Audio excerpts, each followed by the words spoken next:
dream and it's all I see. I got my team and it's all I need. I see them hating and it's fine by me. Fine by me. See them hating and it's fine by me.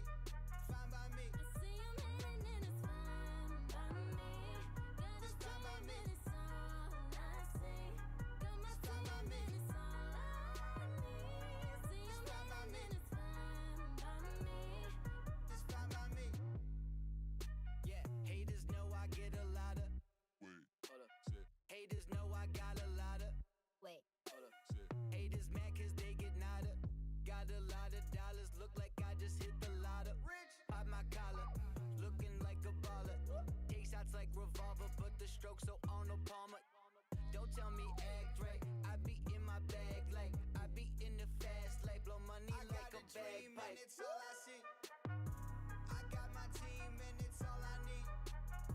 I see them hating and it's fine by me. Fine by me. See them hating and it's fine by me. Fine by me. I see them hating and it's fine by me.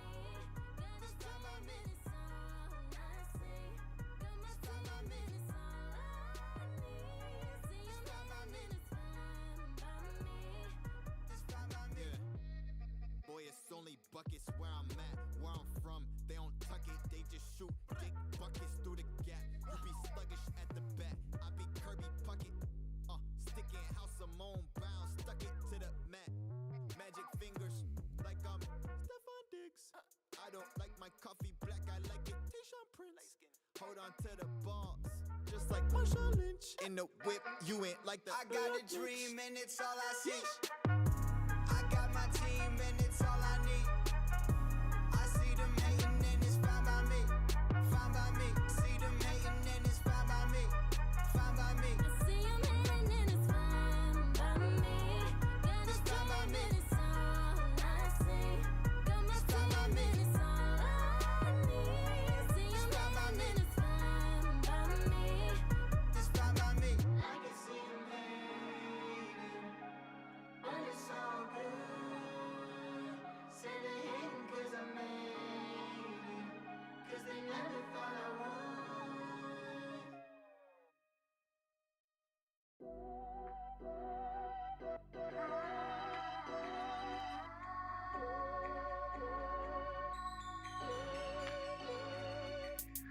I always knew I'd do it different since the day I started. When I was spitting all my lyrics, all I know is heartache. I need a medic who can feel so empathetic when I'm calling 9099.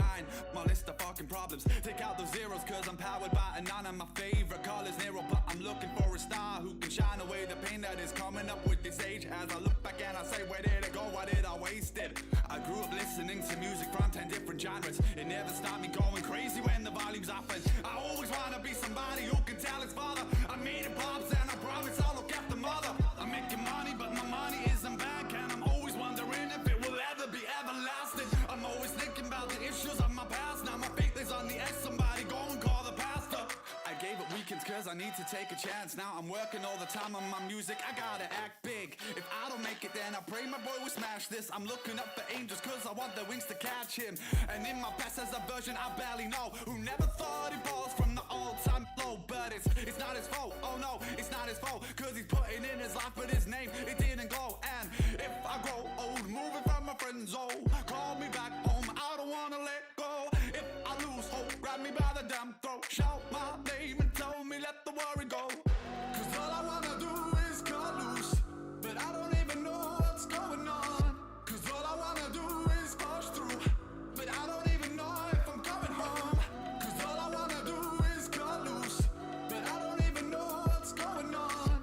Cause all I wanna do is push through, but I don't even know if I'm coming home. I know you probably heard the story from the different shows of all the singers, rappers, failures who just wanna pose. I'm not saying that my story is the only told, I'm just saying this is how I vent my hollow bones. I'm trying to think but my words, they just keep overflowing.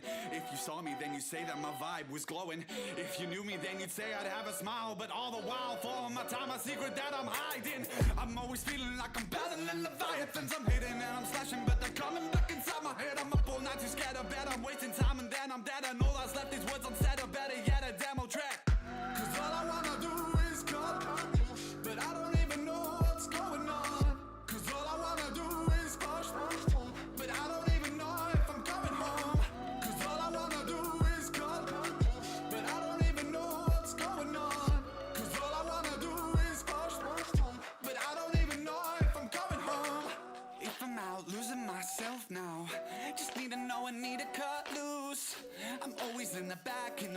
heights. So come and over, save me falling.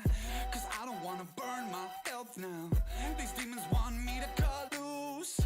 Tell me that these visions are okay. And when I'm fucking, am I loving or just pushing them away? It's hard, so gotta give my body and soul in my torso. Found that this world left a hole. I gotta hope you're something that will take me and hold all the pieces falling from my struggle and hope.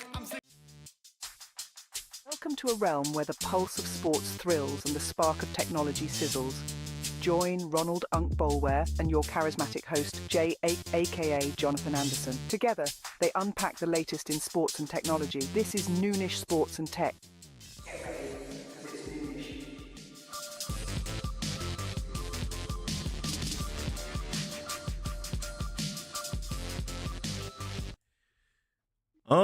What's going down? What's going down? If y'all can see with your eyeballs, not in the same location. But before we get into that, man, let me go ahead and introduce myself. I'm your host, J.A., a.k.a. Jonathan Anderson, man. Here in studio, man. As you can see, my co-host, my Ronald Boleware, is remote today, somewhere on this earth, getting it in. Undisclosed location. Yeah, fly. Flies an arrow. You know what I'm saying? Got that fresh, boy. Look like he about to go, I don't even know, just step out wherever you feel like it, I'm about to go out with your auntie Pam. Yeah. That's what I'm going to do. Hey, he welcome wherever he step into. You know what I'm saying? Yeah. I love it, man. But yeah, no, we're going to get this thing cranked up. As you know, we're going to get it kicked off, man. But this is, like I said, the R.I.H. Rickey Henderson edition and holiday. Merry Christmas. Happy New Year to come, man. We'll talk about that next week. But we're going to get it kicked off real quick with Miss Christiana with this good First Lady of F1 report. What's going down, CY? Hi, guys. What's happening? You know what? I wanted to go casual today. I did not get the memo that we would be looking as good as we are. And by we, I mean you guys. No one told me we were dressing up. I'm in a hoodie and sweats. Hey. Well, Christiana, this is the real truth. And I'm not trying to be funny or nothing. Most of the time, I'm dressed down. So yeah. No, I mean, I'm not being ugly or nothing. I mean, this is more my everyday wear than sometimes what you even see on the air. Facts. Well, you look good. You look Thank sharp. you. Yeah. Hey, and Christiana, you already have the affirmation from the fans. How Absolutely. You look. So we're not even gonna go into that. But anyway, Christiana be fly every show. What you talking about? Yeah. Christiana be Absolutely. fresh. Yeah. I be feeling out of place. I'm just chilling always in my jersey and my hat. Today I got a beanie on. It is what it is. But man, y'all have a good Christmas thus far. Good holiday break season, whatever you want to call it. It's been good. What about you guys? Did you have fun? How are the kids? Oh yeah. We had a great time. Yeah. Wait, Unc, where are you reporting live from? Where are you right now? I'm in 50 Cent's new hometown, Shreveport, Louisiana. Yes, sir. You guys were the ones talking about it. I didn't know that he was so interested in real estate. What's he doing in Louisiana these days? Absolutely. Oh, with his 50 Cent. I'm not purchasing any real estate anymore. But yeah, I always been me and my wife always been interested in a little real estate, here and there. Love that. That's a great money making opportunity if you know what you're doing. Absolutely. If you know what you pretty much like everything. If you got to know what you're doing. Yep. Very true. Did you drive your Genesis there? Did they fix you up? Are you good to go? Or did you? Oh yeah, I'm good to go.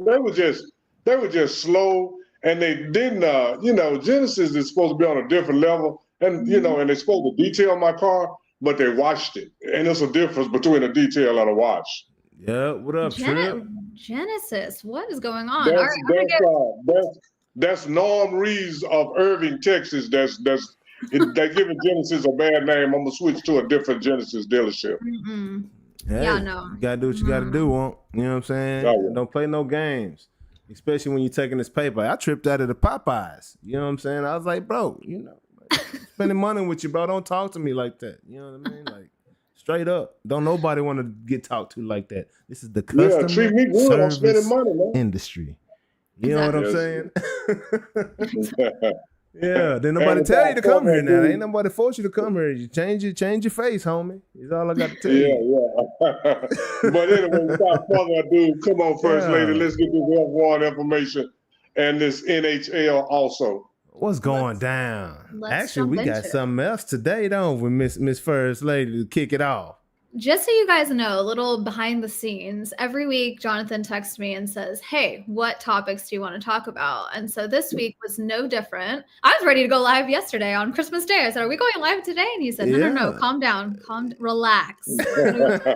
We'll go live tomorrow. I was like, I was ready, had my notes ready, but he messaged me and he said, what do you want to talk about? I said, I think that I could fill a lifetime of topics just talking simply about Beyonce's performance yesterday. What were our thoughts? Unc, did you watch? I'm assuming yes. No. You're kidding me. No, I'm so disappointed. I mean, you can still go back and watch it. Yeah, I mean, Beyonce is wonderful and she's great. But Unc is not fascinated with nothing. Those days are way past. Yeah, Unc said he wasn't worried about Beyonce. You didn't watch the. I know you watched the game. You watched the game, both games. Yeah. I watched part of it, but like I said, me and my wife on vacation, we kind of moving around. I saw some of the game and didn't see some, but I didn't see Beyonce, and I'm so disappointed. Yeah. Oh man. Well, I can give an opinion. On it. Please give your opinion. I feel like Sasha Fierce came and peeped her head out for a little bit for a second there. Mm-hmm. I felt like it was kind of like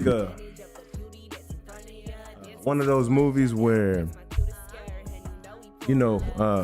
what's the guy that the guy that just had the straight adrenaline? He had to keep his adrenaline level at a certain level. Well, I know who you're talking about, but I can't call it. It was just a very, I don't know, all over the place, but it was good. Like, she went hard at the same time.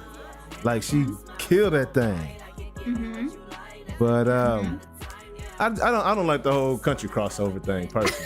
That's just I was just gonna say, is that mainly it? Because I felt like that was those were the reviews were like, she's not country. One person on Instagram was like, wow, she has an okay Texas accent. Like, dog, she's from Houston. It's not like she was just pretending. Like, she is from Houston. She's from Texas. She's got country roots.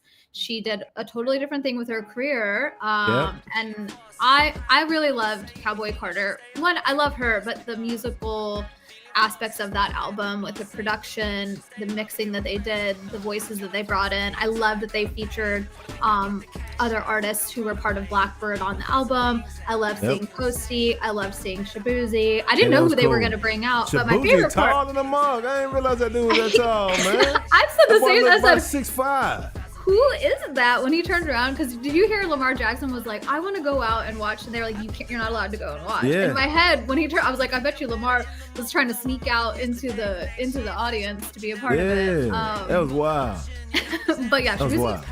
Real tall. I loved it. I don't love every single thing that she does. I'm like I'll critique where I feel critiques due, but I love a nod to Texas. I loved the country vibes. I liked that album, so I'm a little bit biased to the performance, but I hope Kendrick Lamar was taking notes, because that was my Super Bowl. That was all I could have asked for from a performance. But I wanted to let you guys guess how much you think she got paid for that halftime performance at 6 minutes, however long. Unc, what's your guess? How many mil? I'm gonna say it's not very much. Probably 150,000. Okay, interesting. Jay, what you got? 150,000 what? Dollars. How much you got paid? That's what Unc's guessing. To do this event yesterday? Yep, that was Unc's guess. I guess $0. She didn't get paid $1. Incorrect, gentlemen. Incorrect, both of you. There's estimates that she made 20 mil from that halftime performance. as part of a larger $100 million plus deal that she did with Netflix. Back when she did like Homecoming and they released that on Netflix. I thought you meant from the thing. NFL, but you're talking about from Netflix is the one with writing checks, yeah. They put the production on. Okay, I got you. That makes a lot of sense. I believe that. And they had to overcome that horrible the game kept cutting off. So they had to overcome that stuff, you know? Oh, yeah. The bandwidth issues. I was worried about that. And then a lot of times for the Super Bowl, they don't get paid that much money. They just get the exposure. So I was thinking maybe it was the same thing. But for her to make, overall, from what you're going to make from it, endorsements and all that $20 million, I mean, I have no doubt absolutely. she did that. Oh, yeah. She's probably selling music and everything, you know? Oh, yeah. She introduced some new songs. Like, I hadn't heard those songs, and she was going ham in those bad boys. She was freestyling right now? Like, what's going on? She was. My favorite part, though, was seeing Blue Ivy looks, exactly like Beyonce. Well, actually, you see a little Jay in there, too. At one point, I was a little scared she'd look too much like Jay, because you know Jay. Yeah. But, she don't look like Jay. She looks like a young beauty, and I love that she was part of the Renaissance tour too. As she was part of a lot of the performances. But it was so cute to see them together, and she featured her. And they had like 200 dancers. They had an HBCU band with them. They had all. I just appreciate production and every aspect of that. I felt like was done really, really well. And if anything went wrong, I didn't see it. I didn't notice it. So Beyonce after the game announced that there's some announcement coming out on the 14th of January. So I'm like, is she about to drop a visual tour or a visual album? Is she gonna go on tour again? Are we gonna get something new? Like, what's going on? She's a marketing machine, and people can talk as much mess as they want on her and Taylor Swift and all these huge artists, but they know what they're doing. So I loved it. She performed the hell out of those songs. They're some of my favorites. Yeah, she did. So yeah, no, I love seeing Blue as well. Like that was, and it was good to see that. Yeah. You know, show the world she's a pretty little girl, man. Like y'all, like the world is mean. Why they talking about this little girl anyway? And how she looks and all this stuff. And, you know, like I don't know if y'all have seen that recently. I have. And it does not matter if Beyonce brought her to like she was just in this new Lion King spinoff that they did, and I saw commentary there like it's a nepotism. I'm like, don't we all wish our parents liked us and included us in their millions of dollars? Absolutely. I do. You know? Yeah. Why are we so upset? And this is the thing. They only bring up nepotism on certain people. I have never heard anybody say George Bush got to be president because of nepotism. I've never heard that. You know? I've never heard that. That's a very interesting. So nepotism goes from the top down. If they can do it at the top, we can sure do it at the middle or bottom. Facts. That's a very interesting point. I've never heard George Bush brought up with nepotism. You're right. I don't know. People hate on it. The comments were wild. FanDuel put out this post that was like, rate Beyonce. First of all, they just do it for the clicks, but they were like, rate Beyonce's performance, A to F. And everybody was like, F, she's trash. And I'm like, but y'all watched it though. Like, it checked a box. Like, you were viewers, you watched the game. You think she cares about whether you rated her an F when you can't carry a tune at karaoke? Like, I'm not worried. So it was just like mixed reviews. If you're a fan, you probably loved it. If you don't like her at all, you probably hated seeing her doing country. But like, I don't know. If you're a fan of music, I think there are parts of it, at least some aspect of it that you like. If you like fashion, maybe there's one part of it you like. I don't know. There's something there for everybody, and I loved the whole thing. Yeah, no doubt. I totally agree. It was cool. I totally agree. Yeah, Bunk, you didn't even see it though. But I saw it, you know what I'm saying? I was like, I agree.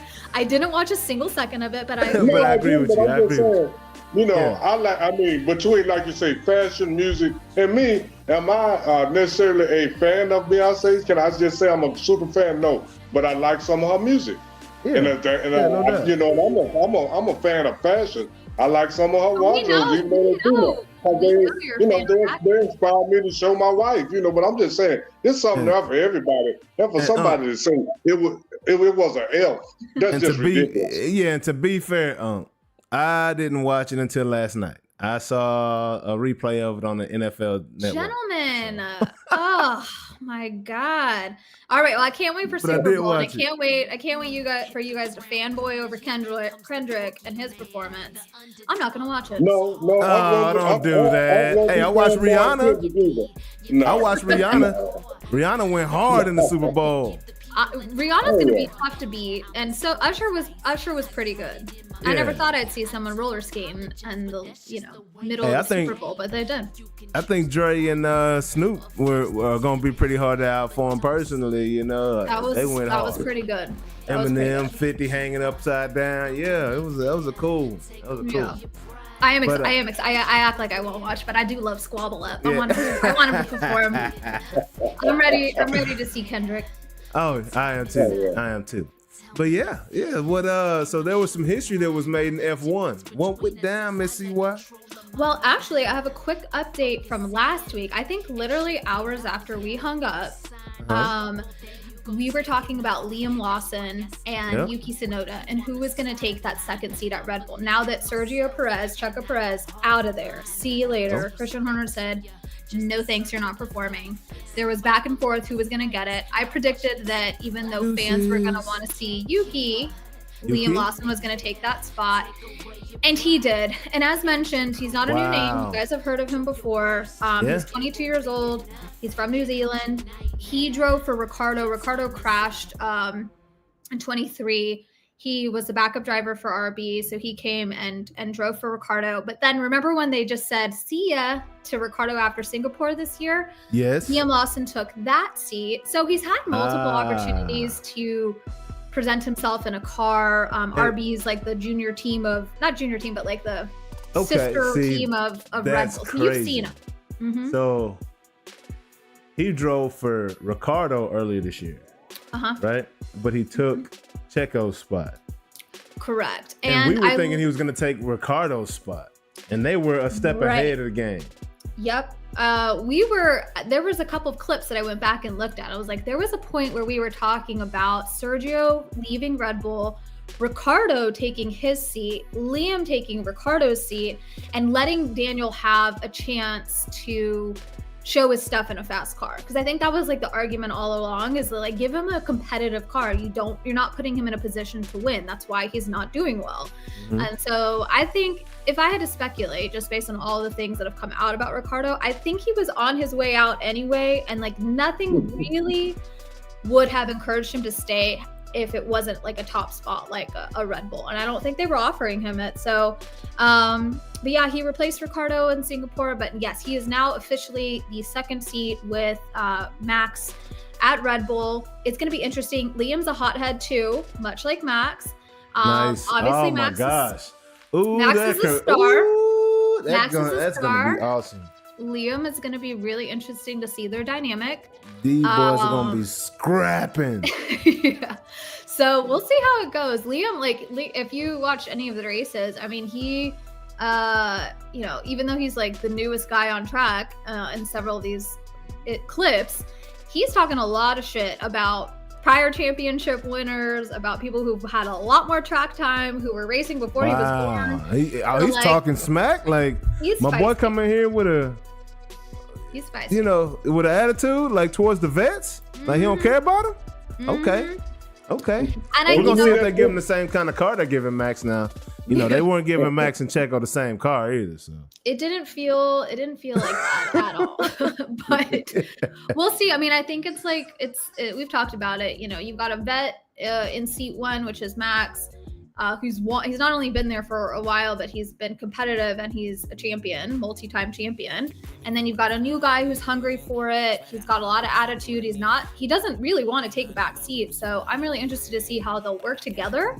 They might butt heads, but I also see there being an opportunity for him to like listen and learn from Max. And, I think it adds a level of cool dynamics to the team. Sergio and Max always had a kind of a weird, like you could always tell there's a beef between them because of how good Max was and how not great Checo had been maybe the last season. Checo's just probably mad he didn't have the same car. Yeah. He's like, come on, guys. What's going on here? Yeah. So yeah, we'll see. But I wanted to give that update because we had talked a lot about it. And when I mentioned history, so Jonathan asked me for my topics. I thought it would be kind of cool, since we don't have a lot of F1 to talk about during this off season, is if I give anybody who's listening, who's not ever really paid attention to F1, who hasn't watched a race this season, that I'd give you a little couple of pieces of history that you can look up and look into while there's no races. Yeah. And I wanted to bring up somebody who's really important to the sport. And even if you're not a fan of Formula One, you probably have heard of Ayrton Senna. He was a driver really in the 80s to 90s. He's a well-known, popular driver. He was from Brazil. Does that sound familiar? Have we ever talked about Ayrton Senna? I don't know if we have. We haven't on this show, but I've seen his name. Yes. He's again, like, if you've not ever paid attention, if you've ever been a Lewis Hamilton fan, he's got a deep like connection to Senna's family. They've let him drive his cars. They've let him wear his helmet. Just because they respect Lewis's dominance in the sport. And for the longest time, Senna was thought to be one of the greatest athletes F1 has ever seen. Now, he tragically died at Imola in the 80s. And that was a really, really tough... That's an ugly wreck. It was in His the car 90s, flipped, didn't but it was in the 90s. Sorry. Yes, it was a nasty... It didn't flip. Like, he just hit full speed. And back in the day, and this is something I wanted to bring up, is that he died in 94, I think. And part of that, I mean, it shook the sport. It's like Lewis Hamilton dying in an accident. And it brought up a lot of, I mean, he was a huge advocate for driver safety because somebody died the day before at the same track. And you could kind of tell he was like, I think he could not predict what was going to happen. Do you know when like people know that death is coming or like something big is like coming? Like when Tupac wrote Machiavelli? Yes. Like they kind of have this sense. Like, I think he knew something was going to happen. And he went literally the day, I think it was the morning of or the night before, went to the stewards of this track and said like, hey, like this is unsafe. What can we do? And so his death, I think, really shook up Formula One. It shook up the world. I mean, his funeral had 3 million people show up. Yeah, I remember that. I remember that. And celebrate him. But that shakeup, that his death was so profound that it led to improved crash barriers. So like when they actually hit a wall, what are they hitting? What type of reinforcements are there? Can we build a track or a circuit that's safer for them? And then the car itself, like when you look at Senna's car from when he died in that year, like it looks really, it's familiar, but it doesn't have a halo. It doesn't have a lot of the safety mechanisms that the new cars have. And so without something like the halo, which you guys have seen on these cars, it really kind of protects the driver because it's not like IndyCar, NASCAR, right? There's nothing really shielding them from their head and neck. Like you're wide open, you're right out there. And the early F1 cars were real scary. I mean, you're like halfway out of the car already. And so he is a huge and now even in his passing is still something that people talk about when they think about safety and history. He won 3 world championships. He had a lot of rivalries. He was kind of known for his attitude and his like heart for driving. You see some of them, like Lewis, I think has always been really aggressive for a driver, but he's classy about it. And he also super skilled. Like one thing that I thought was really cool is that back, I think it was last year, the year prior, Amazon did this really cool thing where they took all of the speeds of all the cars and drivers that had happened in Formula One and they kind of compared them, right? They tried to level out like what the cars from the 80s and 90s, like what Senna drove to now, and they try to balance to kind of calibrate how fast Ayrton Senna might be in a Formula One car today. And when they did all that, they compared, Lewis, Max, Senna, let's say Alonso, all of these different drivers, and they actually decided that Senna was the fastest qualifier of all time. Using those comparisons. That's crazy. So if he had this access to the technology that Formula One has today, he would be considered one of the fastest drivers of all time. And so I think he's somebody that people should pay attention to just for the history. And I'll give you some ways to do it. There's 2 things you guys can do while you're waiting for an F1 season like me. There's an incredible Senna documentary on Netflix that shows his story, his real life, real footage from these races. but they actually just launched a Brazilian mini series. I think it's 6 episodes, also on Netflix. I haven't watched it yet. I really want to. I wanted to use kind of this Christmas break to do it, where they actually depict him with a character and they follow his journey. It had a $170 million budget. Was one of the biggest budgets for a mini series for a Brazilian show ever. Nice. It's partially in Portuguese and partially in English, but you guys should definitely check out those 2 pieces just to learn more about him, and you'll see how much of his legacy carries into Formula One today. And they still honor him at Imola. They do a lot. Like I said, Lewis got to drive one of his cars. It was a really huge moment for him. But I wanted to share a little bit of his history and bring a couple. I'll talk about a couple of drivers, but he's one that is really important to the sport. He was kind of a global face for F1 for many years. And when he died in 94, I think that was really hard on the sport. But I think in a way that challenging moment for the sport really, really improved the opportunity for drivers for the future. And I think that's really important to note. That's awesome. Oh, yeah. Absolutely. So, was it Alex Senna? Ayrton. It's spelled Ayrton's. Ayrton, Senna. And so a lot of people S-E-N-N-A, just, right? yes, people usually just call him I've seen Senna. that for show. For show. You'll recognize, like, if you ever look him up, he's just got such a he's a driver at heart. He started in karting, like you can just see he just was built to be a race car driver. And you'll notice some of his cars. They're cars that you've seen when you think of racing. He's a legacy figure. Even if you don't know the name, you've come across Senna in some way or another. Yep, for sure. Yeah. So, other than F1, as you know, this is Miss Sienna is also the first lady of NHL. So, what's going down with these stars? The Dallas Stars. Well, we've had an interesting season. Started off really super strong. I don't want to say that they're not still strong. We're doing well. We're now 4th in our division.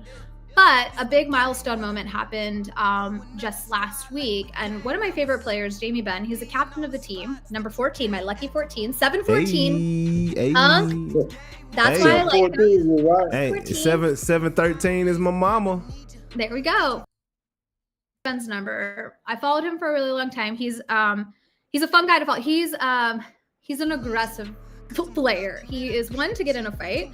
But I did want to share some highlights from him. He's been with the team maybe since 2007. He just surpassed the most amount of games ever played for a Dallas Star, meaning he's been with the team that long. He's had that much consistency. He's not had nearly the amount of injuries and been out for months at a time. So he played his 1,143 career game for the Stars against the Maple Leafs. And he passed, if you know hockey at all, you've heard Mike Modano. I was about to say, Mike Modano had to be the guy. He passed it. Yeah, that's what I'm saying. Even if you don't know the Stars, you don't know anybody current, you know Mike Modano.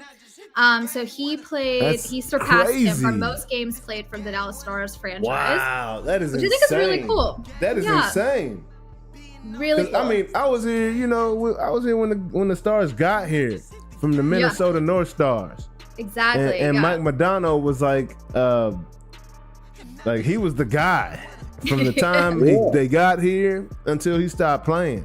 Yep. You know what I mean? So that's crazy to hear. That's awesome. Yeah. I thought that was Shout really out cool. Jamie Benn.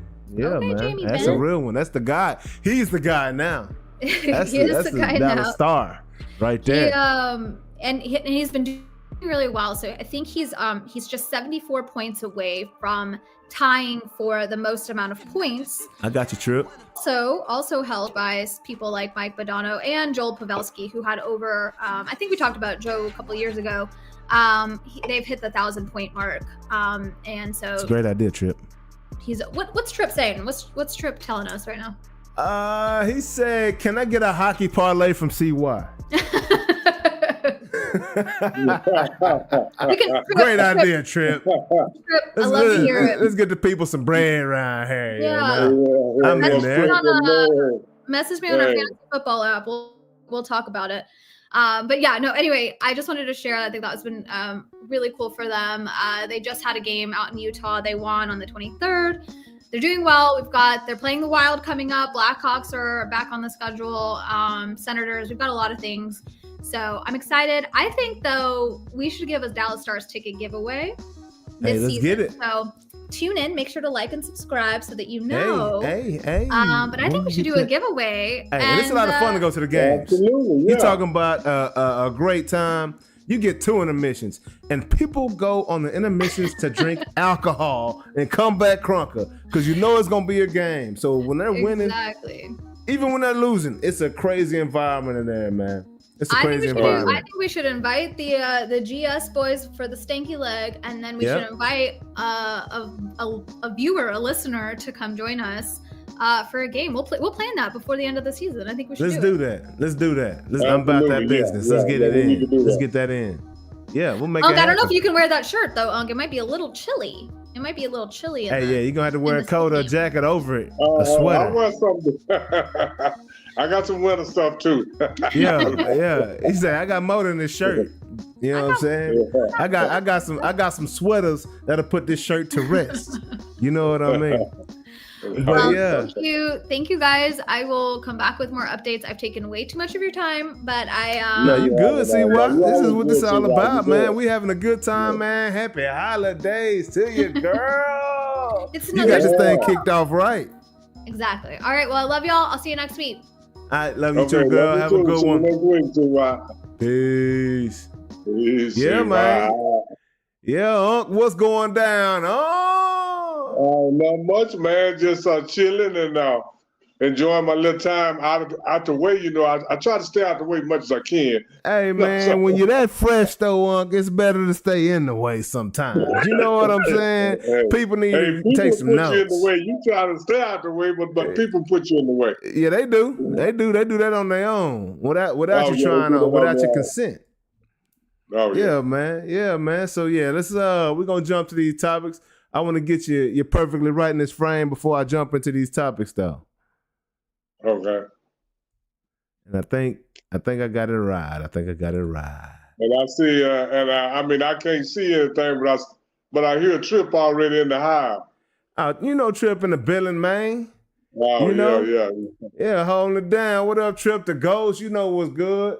That hockey parlay will be fired, though, because I don't know enough. I don't know enough either. So, that's a great idea. So, we're going to do that, bro. And, hey, I know CY. She know her stuff, bro. So, yeah. Oh, yeah, CY that's a great idea, Trip. We definitely going to incorporate that into the situation weekly. You feel me?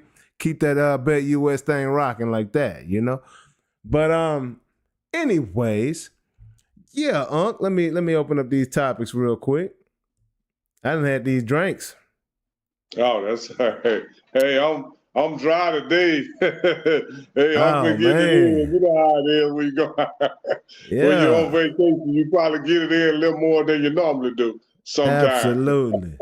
Absolutely. And as y'all know, the title to this show today is Rest in Heaven. Rickey Henderson, R.H. Rickey Henderson, man. And I meant that. I don't know if y'all know. As y'all see, I got the Rickey Henderson jersey on. I ain't go nowhere to buy this thing. Like, this is something that I've had. Rickey Henderson is a guy that I have looked up to as a young black baseball player since I was a child. I rock number 24 for the Texas A's. You feel me? I had the Mizuno biker gloves with the pads on the back like Rickey Henderson. Like, I was getting them bags. I played center field. Rickey Henderson was my guy. I just had a better arm than Rickey. You know what I'm saying? Might have been faster too, but that boy got them bags though. Hey, I'm gonna tell you like this. Rickey had so much other stuff. No, he didn't have no rubber band arm. He had a decent arm, but he wasn't known for his arm, but he was known for so much else. I mean, Rickey Henderson was that dude. Rickey Henderson was that dude. Played so many games in a row, and that all-time steal record, ain't nobody ever gonna break that. Hey, and let me tell you a little bit more about Rickey Henderson, his nickname, and what we say by the nickname. Oh, you gotta earn them. You gotta earn that nickname. Rickey Henderson's nickname was Man of Steel. You know what I'm saying? That's a nice play on words. But the man also did some things with his muscles that help support that nickname. All right, so he was an accomplished high school running back in Oakland, California that turned down several offers, first of all. And his famous quote, one of his famous quotes, because he had many, and he basically introduced third person speaking in an interview to the world, because Rickey Henderson loved to talk about Rickey Henderson. You feel me? Yeah, he did. You know what I'm saying? So, he said, if my uniform don't get dirty, I haven't done anything in the baseball game. This is the dude that stole more bags than anybody. But before we get to that, he's known as the greatest leadoff hitter of all time. And I believe that. I believe he is. We'll never see another one like him. He was born in Chicago in 1958. Introduced him to the Hall of Fame. He was a Hall of Fame inductee in 2009. A Gold Glove recipient in 1989. He played for 25 seasons from 1979 to 2003. Yes, sir. Played with the A's, the Yankees, the Blue Jays, the Padres, the Angels, the Mets, the Bo Sox, the Dodgers. 25 years. Played with the A's multiple times. Oh, played my with goodness. Yeah, it's crazy. Played with the A's Did he multiple win a World times. Series with Played with the Oakland Padres A's? multiple times. Did he win a World Series with Oakland A's? Absolutely, he did. Dennis Eckersley, and them boys, Oh, man. yeah, that's Dave what I Stewart and thought. them boys. Yes, sir. And then he turned around one with the Yankees too, right? Yeah, I don't know about the Yankees, but I believe so. Oh, but I know he did with the A's. Yeah, I also know he was a 10-time All-Star. Had Oh, yeah. 3,055 hits, 2,295 runs, which ranks number one in a game that is judged and based off of runs scored. Yes, sir. Yeah. Had 510 doubles, 66 triples, 297 home runs, which 81 of those were leadoff home runs, meaning you start the game off with a lead. He's first place in that category as well. 81 leadoff home runs, 81 games. Let's get it going. Cracked off right now. Had 1,115 RBI, had a career on-base percentage of .401. That's pretty good. That's pretty good. Hey, 4 times out of every team, he getting on base. And a manager once said, hey, walking Rickey Henderson is like throwing a triple. He had 2,129 unintentional walks, which is ranked first. Barry Bonds, as far as unintentional walks is concerned, that is. Barry Bonds has the record for the most walks total, but of his total walks, he had 668 intentional walks, meaning they didn't even want to throw to Barry 668 times. They just Barry put him on Sanders. base 600 times. Yeah, pretty much. Barry Bonds should be in the Hall of Fame. I don't know what they're tripping on. Anyway, that's my favorite player. Lastly, what he's known for is the bags, getting them bags, steals. Rickey Henderson has 1,406 stolen bags. That's 468 more than second place. He stole 130 bases in 1982 alone. That's a single season record. Yeah.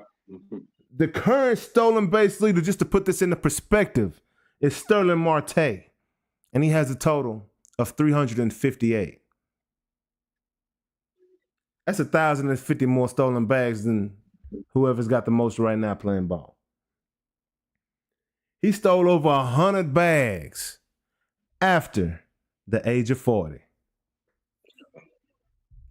Rickey Henderson was that dude, if y'all didn't know it. Do you know That how many was times my he guy. stole home plate? J.A., do you know how many times he stole home?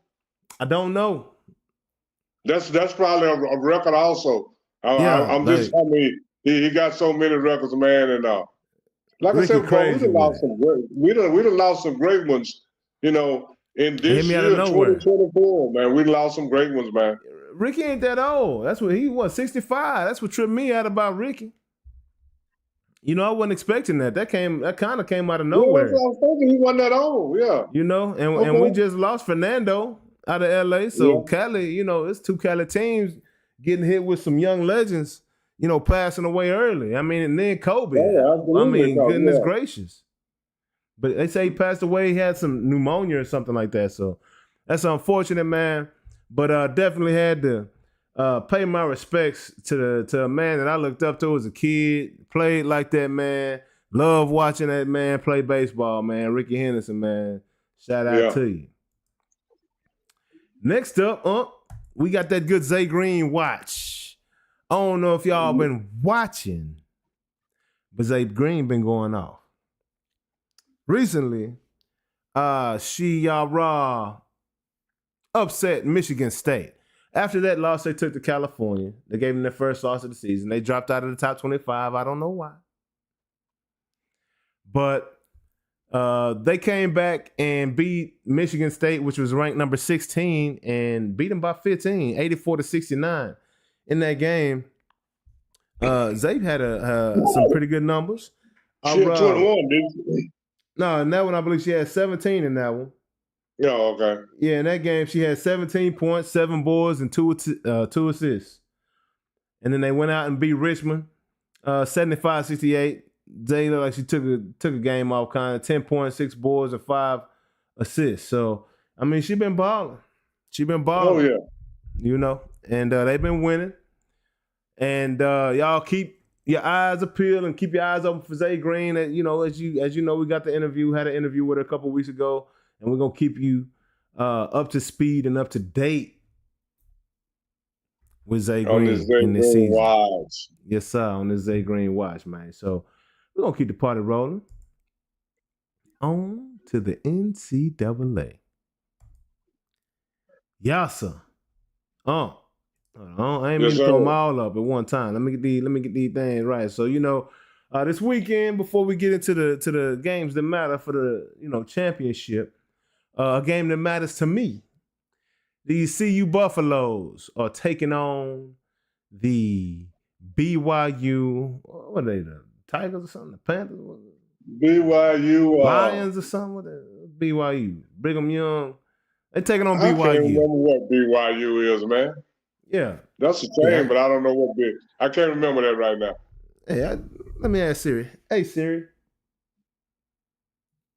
What is BYU's mascot?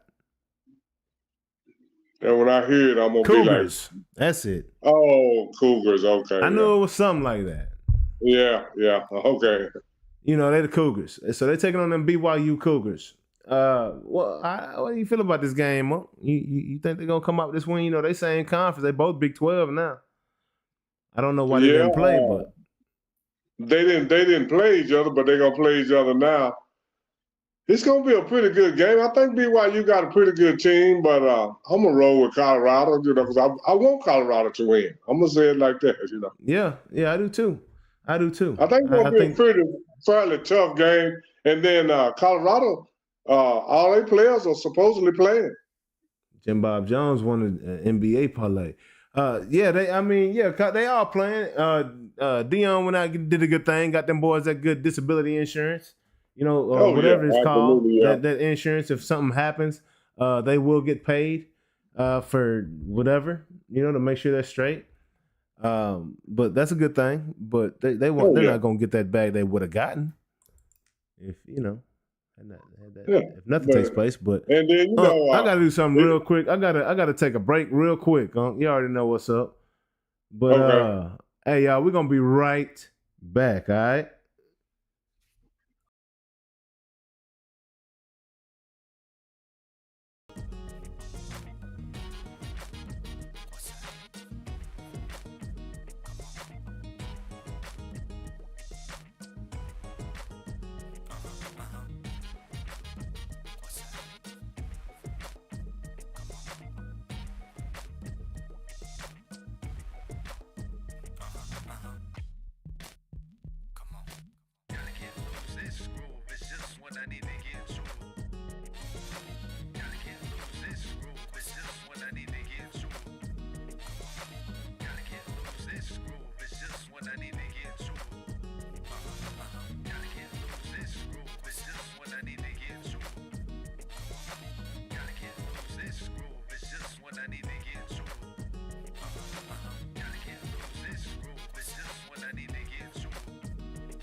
one that's really way out of touch right now, but it's all systems go.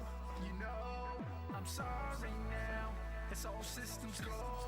You know, I'm sorry now. I love the scent of your hair. Are you there?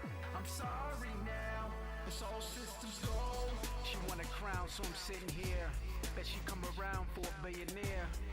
But I found that the feeling's rare. I get confused when you appear, pray for me. I'm out for the night, will you wait for me? Put it down for your life if you stay with me. Let's analyze your body very hastily. In my hands where your thighs and your waist to be. It's a shame if you're shy, you can stay with me. I'm in it for the ride if it's made to be. Sparking out the light, either way you'll see. Connected with your mind, I'ma set you free. It's the feeling of the rush that'll make you nauseous. Let's have a little fun with menage a trois. Sip a little rose at the time massages. It's so nostalgic. I'm the one that's really way out of touch right now, but it's all systems go. You know, I'm sorry now. It's all systems go. You know, I'm sorry now. I love the scent of your hair. Are you there?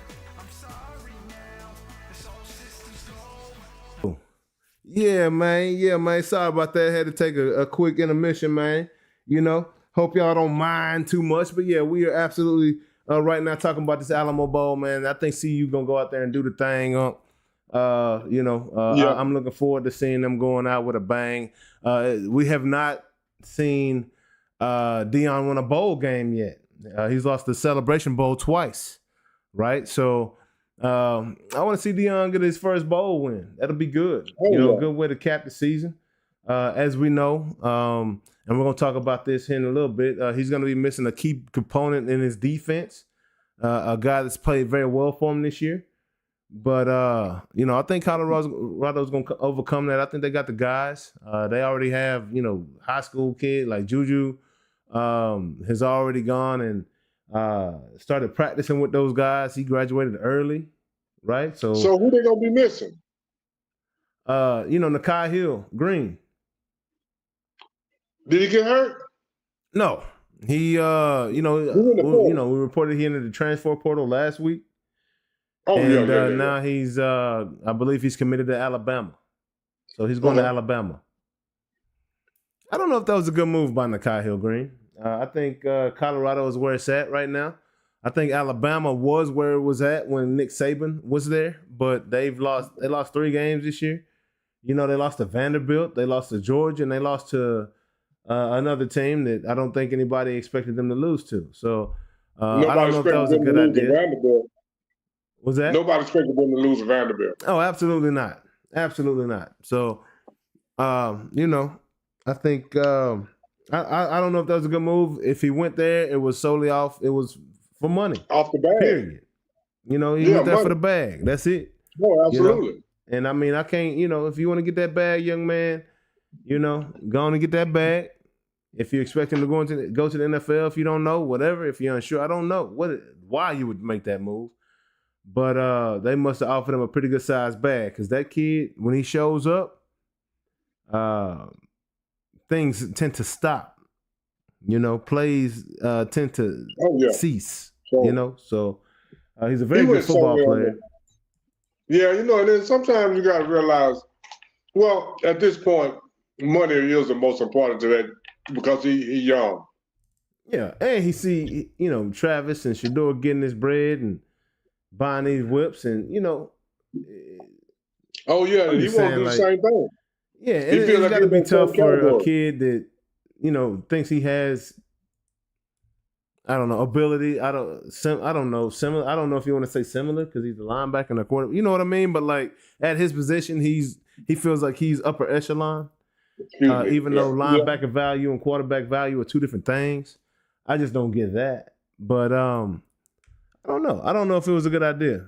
I don't know. I don't know who's advising him, but I don't know if that was a good idea, personally. Well, we'll find out. Yeah, we're gonna find out. We're gonna see. Guys come out of Alabama every year, but Nick Saban ain't there no more, so they're the same team. They done lost some luster out there. Zay is there, so they brought a little luster back to the women's basketball team. Yeah, absolutely they did, yeah. Yeah, man. Yeah, but we're going to keep this thing trucking along. Didn't mean to spend that much time talking about that Alamo Bowl that really don't even matter for anything. right now, but love Colorado. Just want to keep that good information coming. Oh yeah. But let me open this folder up. There it is. On to the NCAA news. Did you see Travis Duncan in that basketball game? Yeah. That boy quite the athlete, ain't he? Yeah. Boy went between the legs, Yeah. Boy got them hops, You ain't gonna give him no credit. You ain't gonna give the man no credit for being a good athlete. I mean, yeah, he's a phenomenal athlete. Travis is the first phenomenal athlete I ever saw. I've seen guys that play pro football 5'8" dunking. What's the guy name that was a Nate Robinson? Oh no! That was a receiver for the Redskins. When they had the little triple guys, he was 5'9", and he used to dunk. I mean, he was dunking and stuff. Megan? I mean, Dave Megan? No, way back. What does I know? I'll think of his name, but I'm just saying. Yeah, I've seen football players dunk before. It was phenomenal. But I'm not. I'm just saying. I'm not finna get carried away like Travis Hunter is the first guy I ever seen do that. Not the first guy, but it's fun to watch. He's the only one you see him doing it right now. It's fun to watch. And like I say, I've been around a long time. He done seen a lot. So when everybody get excited, it's hard to excite me, man. It's just him. Travis Hunter's a phenomenal Ain't nothing athlete. to get excited about. We've seen it before. Yeah. We've seen other guys do it, but the fact that we haven't seen other guys, do that and do what he's doing on the football field. I haven't seen other guys. You ain't never seen T.O. dunk? You ain't never seen I've seen him dunk, but I ain't seen T.O. go between his legs. I seen T.O. dunked over a guy 6'9" in a game. I ain't talking about against Al. T.O. be dunking over people. Yeah, I'm talking about the tricks. Yeah, tricks. But I ain't seen T.O. do that. You ain't gonna do that in a game. I ain't seen T.O. do that. I'm just saying. Have you seen what's his name? D-Hop. Have you seen D-Hop when he was at Clemson? Did you see D-Hop when he was at Clemson? No, he who? Yeah, D-Hop actually played 2 years of basketball at Clemson. I didn't know that. DeAndre Hopkins did. So he was dunk. I didn't know that. Yeah. Hey, but it was clean though. Was it clean though? I'm just saying. Travis is a great athlete. Travis is a great athlete. That's all I want to hear. But we're not finna act like Travis is the greatest athlete ever. We just gonna start. I'm gonna start talking about the last place people in the leagues. You know what I'm saying? Because you don't like the good ones. Oh yes, I do. I do I'm like the good talking about the last. When we come to the show, I'm gonna come with reports on the worst people in the game. I said Travis is phenomenal, but I have seen lots of phenomenal athletes. I just have. Hey, Trip say, man, can you get a man no? He said, can't you get a man no props? Yes, I'm giving him props. He's phenomenal. But do you want? I'm not gonna lose my mind over Travis Hunter. No, okay. Yeah. No, we ain't losing our mind over Travis Hunter, but the man, the kid is special. I believe he's special. We don't see it every day. You know what I'm saying? That's all I'm saying. But I'm saying keep living. You'll see it over and over and over and over and over and over. And each last one of them dudes are gonna be special. Is what I'm saying. It's gonna be fun to watch. Well, and I'm gonna enjoy the period in which they're playing ball. We gotta wait and see. Yeah, we gotta wait and see. We do gotta wait and see. But what I've seen to this point, he's very good. He's very good. He's special. And I've seen football players 5'8" do dunks between the leg, behind the head. All that stuff. I mean, I just have. No, I'm not lying. I'm not lying. All right, well, on to the football talk then. Yeah, football. And y'all know, y'all saw it last week. I told you what was going down. You know? Me and Unc tried to let you know it's going to be Big Brother dominating Little Brother. And we dun dun dun dun dun dun dun dun dun dun dun dun. You know what I'm saying? Hey, I'm gonna go a little further every time. As long as we playing, I'm gonna go a little deeper into the song. And if we win that thing, you'll get the whole fully unloaded stand up like I'm playing the saxophone version of that fight song. Them Notre Dame boys came out there balling the other night. Oh yeah, they did. They absolutely did. And they are who we thought they were. You know, they were Big Brother in that game. No, And it was I a lot said of fun to Indiana will watch. always be their little brother. What'd you say? I said Indiana will always be Notre Dame little brother. I said that last week. Hey, man. It's only one player I've been picturing all season long. You know, Notre Dame been winning all year besides that one goofball game they had, you know. But Jeremiah Love is the only guy I've been showing on this show purposefully. I think I showed 24 one week. But other than that, because 24 my favorite number, and I had to show my boy some love. Price, he can tote that rock too. But Jeremiah Love, hey, that boy went for 98, and I called it. We were live. We were live. Yeah, live, yeah. And I said, hey, that boy Love gonna mess around and go for 99 because I thought they were one more yard deeper. But it was 98, yeah. And it looked more like 99 than it did 98 to me. Just from the outside. Yeah. I mean, it was about a yard and a half. It was like 98.5, but you know, you usually round up. But I guess in this case, they rounded down. And my boy Jeremiah had that 98-yard touchdown, but Notre Dame was looking real strong. That defense was looking strong, man. Like, I feel good, man. You know, I'm not saying that we're gonna go in here and destroy Georgia. I would never say such a thing. It could happen. But they got a chance. It couldn't. Yeah, we got a chance to do something special, man. If they both play up to their potential, it should be a good game. Should be a good game.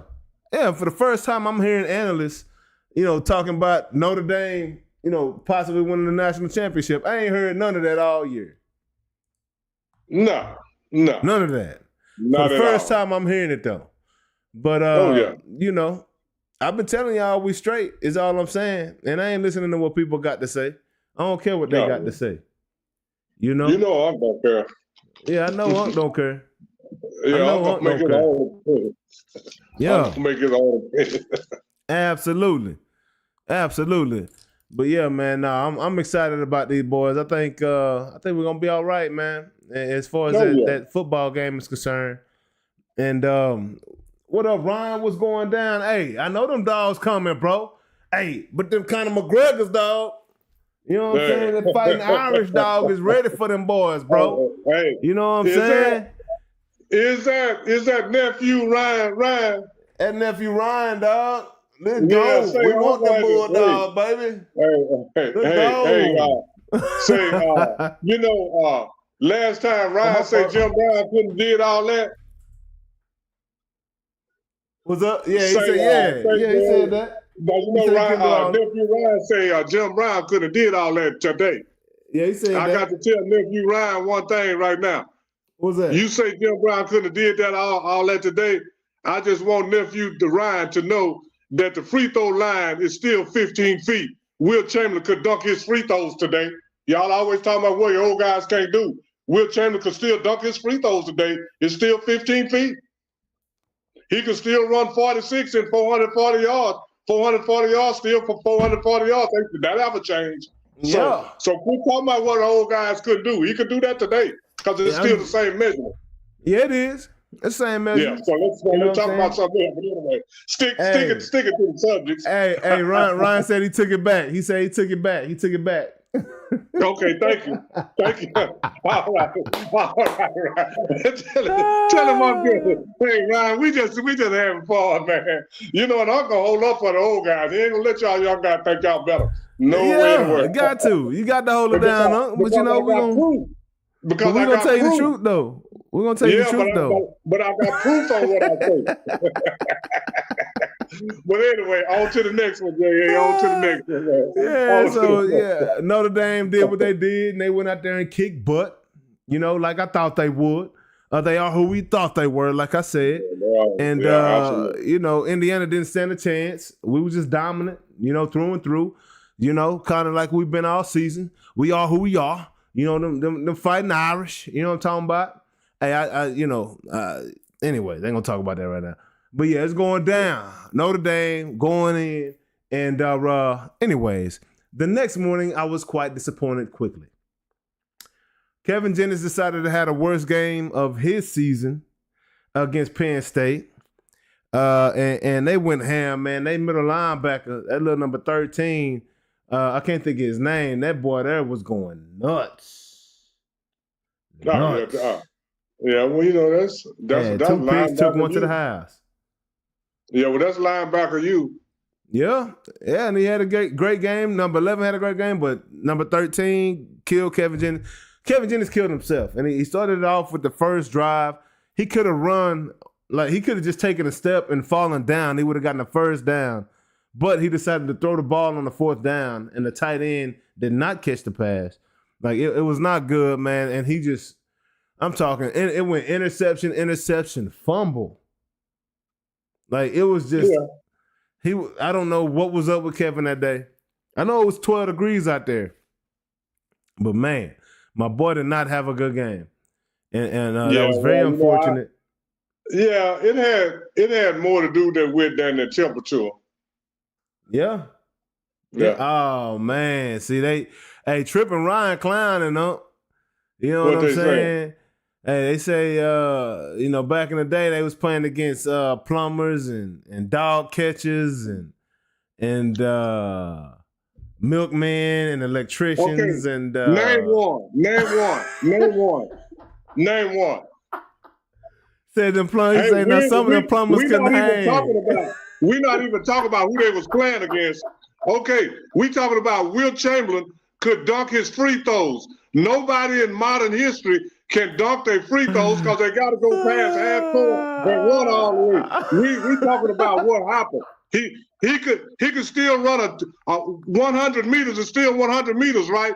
He ran a 10-4. So you find me let Wemby and Joel Embiid and them go high jump 7 feet, dunk one free throw in their lifetime. Let's know all their free throws. So let's talk about something else because y'all talking about what you heard. You talking about what you heard. You ain't talking about what you know because Jerry West wasn't no plumber. Bill Russell wasn't no plumber. K.C. Jones wasn't no plumber. Sam Jones wasn't no plumber. You talking about what they say on TV. You ain't talking about what you know. You're talking about what you read, what somebody told you.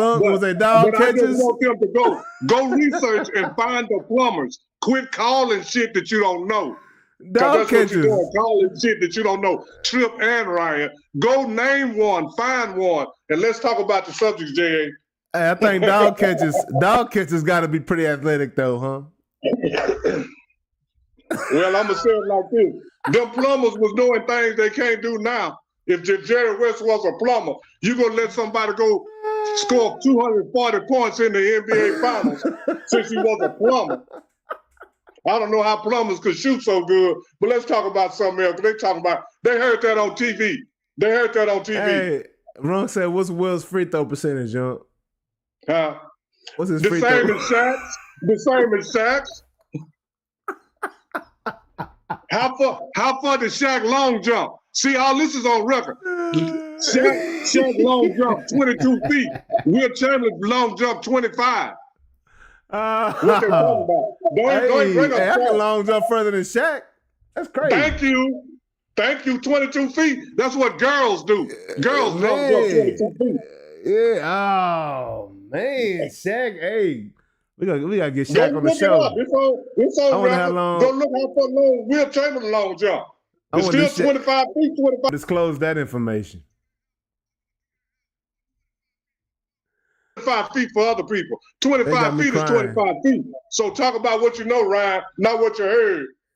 Oh man, Kobe said Kobe would have dropped 150 on them boys a game. That's what he said. Kobe couldn't even drop 150 on what's the coach name he had? Lou. Tyrone Lou. He couldn't even drop 150 on Tyrone Lou. What you talking about, man? What you talking about? Oh my fault. I got sidetracked. These boys tripping me out right now. Tripping me out. Okay, yeah. So it looks as if home field advantage did matter because all the home teams won. You know, yeah, absolutely, they sure did. All of them. I know Penn State that mattered. You know, it was 12 degrees when my boy got up there. I know. Hey, that boy left Dallas. You know, we having a cold front. It's like 58 right now. You know, that was a shock to the shunda up there for my boy, man. Yeah, also, you know, UT beat the brakes off Clemson as we thought they would. I think the win was Tennessee over Ohio State. I mean, Ohio State over Tennessee. Like that was Well, they did that was a Tennessee thrashing. bad, man, bad. Yeah, you know, and even though we got family there, and this has nothing to do with him, but I was happy to see it because I'm tired of these SEC teams talking like. And Tennessee was one of the best in the SEC this year. Period. Yeah. Okay, so y'all quit acting like the SEC is leaps and bounds better than everybody. They took the worst loss of the weekend. You know, But it's not. they not gave up the first most time. points on the weekend. I'll say that much. That's not the first time that the SEC have done that. Once you get past Georgia, Alabama, the SEC lose a lot of bowl games. A lot of. Yeah. Hey, we can get y'all on the show, bro. It will be a trip too. We'll do that. Ryan and Trip say we got to get them on the show to come talk about something. Yeah, get on the show so often. We can do that. We got the capabilities. And this is the thing. What's going down? Pat? When Ryan and Trip come on the show, come with some facts. Don't come with all that cliche shit. Yeah, man. Don't come with all that cliche. Come with some facts. Come with the people named that were plumbers. Come with the people named that were dog catchers. Come with their name. Because I can name the people that did what I say they did. So you come with the name. Yeah, man. So as I mentioned earlier, Nakai Hill Green is going to Alabama. He's leaving Colorado. He is not playing. He is committed to the University of Alabama to play football. I don't know if it's the best idea, but he did it. You know, I wish him well. Yeah, I do too. He's still a kid. Made a decision, man. You know, people be watching though. Like, I don't know why you would do that. That doesn't make sense to me. But it makes sense to him. So, yeah, for the love of money. You got to make that money, man. Money, man. Yeah. That's something I used to listen to. But, yeah, anyways. So for a preview, we just did a review of last week. Now on to the next week. Man, Bet US games of the week, man. Y'all gonna hit that QR code one time, man. You know, me and Unc been pretty spot on. You know, we did say that SMU. We missed SMU. That SMU did us bad, bro. But I told the people. Yeah, we didn't miss. I know you was going for Tennessee for, you know, for love. I told people I was going for Tennessee, but I'm putting my money. I told them where to put their money at. Yeah, you know what I'm saying? Told them I'm putting my money on Ohio State, but because I got family at Tennessee, I'm with Tennessee too. You know what I'm saying? Didn't wish them to lose, but mama didn't raise no fools. You know what I'm saying? I knew Ohio State was gonna take that one in the bag, which they did. What up, Anthony Fava? What's going down, man? So, hey, yeah, we get into the Noonish Fantasy Football League here shortly, big dog. But, yeah, man. Ohio State went and did their thing, man. They put them hands on Tennessee. You know, they blessed them with a loss, and you know that was the weekend. You know, so setting up this next weekend, now we'll have Penn State taking on Ashton Jeanty. I saw the way that Penn State dominated the run for SMU, okay? And SMU has a very good running back, and they've had, until this point, a very good rushing team. I'm curious to see this matchup. I will be watching with everybody in the world watching Ashton Jeanty. And everything they've said about this young man, he's the greatest thing since sliced bread Barry Sanders came through this thing. I want to see what he does, okay? Oh, he had 192 against Oregon. Yeah, true. Oregon's second game. That same week, Notre Dame lost to Northern Illinois. I almost said Southern. I don't know the team. Okay? So it's like, look, man. We can't be like, oh, Notre Dame ain't good because they lost to Northern Illinois. But at the same time, oh, Ashton Jeanty ran for 190 against Oregon. Like, no, dog. We can't be like that. If it's ugly, for one side, it got to be, you know, we can't count that, dog. We can't count that. It is what it is. Oregon's not the same team that they were now. Notre Dame's not the same team that they are now. That's what I was saying. That was what I was talking about earlier. And I want to see what Penn State does against Boise State. If Ashton Jeanty can go for 150 against this defense, the way they just dominated the trenches against SMU, yeah, that's going to mean something to me. Because if Ashton Jeanty was SMU, as great as he is, he wouldn't have had no $150 this past weekend against Penn State, against that defense, from what I see. But what do you think about this first matchup, Punk? Well, you know, I think it's going to be a good game, and I think Ashton Jeanty gonna get his 100 and something yards like he always do. Now, whether they win the game might be a different story. I think Penn State gonna lose. I think Ashton Jeanty gonna run for 37 yards. Well, I'm gonna say it like this: if Ashton Jeanty run for 37 yards, Boise State damn sure gonna lose. Oh yeah, for sure. Yeah, Boise State definitely gonna lose. We're gonna see him against a solid defense, and if Ashton Jeanty hits 100 yards rushing on less than 40 carries, I'm gonna have to eat my words. Yeah, well, I mean, you know, I'm just saying, Mountain West versus this is how State, we it's a do difference when we now. try to make people not look so good. We start discrediting their competition, and what SMU did to me, SMU went out there and played the worst game, horrible. So I can't even judge Penn State on what they did against SMU. SMU, Because Kevin Jennings SMU did. played the other day, SMU probably wouldn't have beat half of the teams on their schedule if they would have played like that. And that's the thing about the quarterback. And this is why a quarterback can lose a game for you. Because the defense played very well. But the quarterback had his worst game of the season. It was a point, I think they were down 28-7 at halftime. Defense gave up 1 touchdown. Yeah. So, you know, that's why SMU didn't play bad. Kevin Jennings had a bad game, a horrible game, a Dak type game. Okay? He had an average Dak game.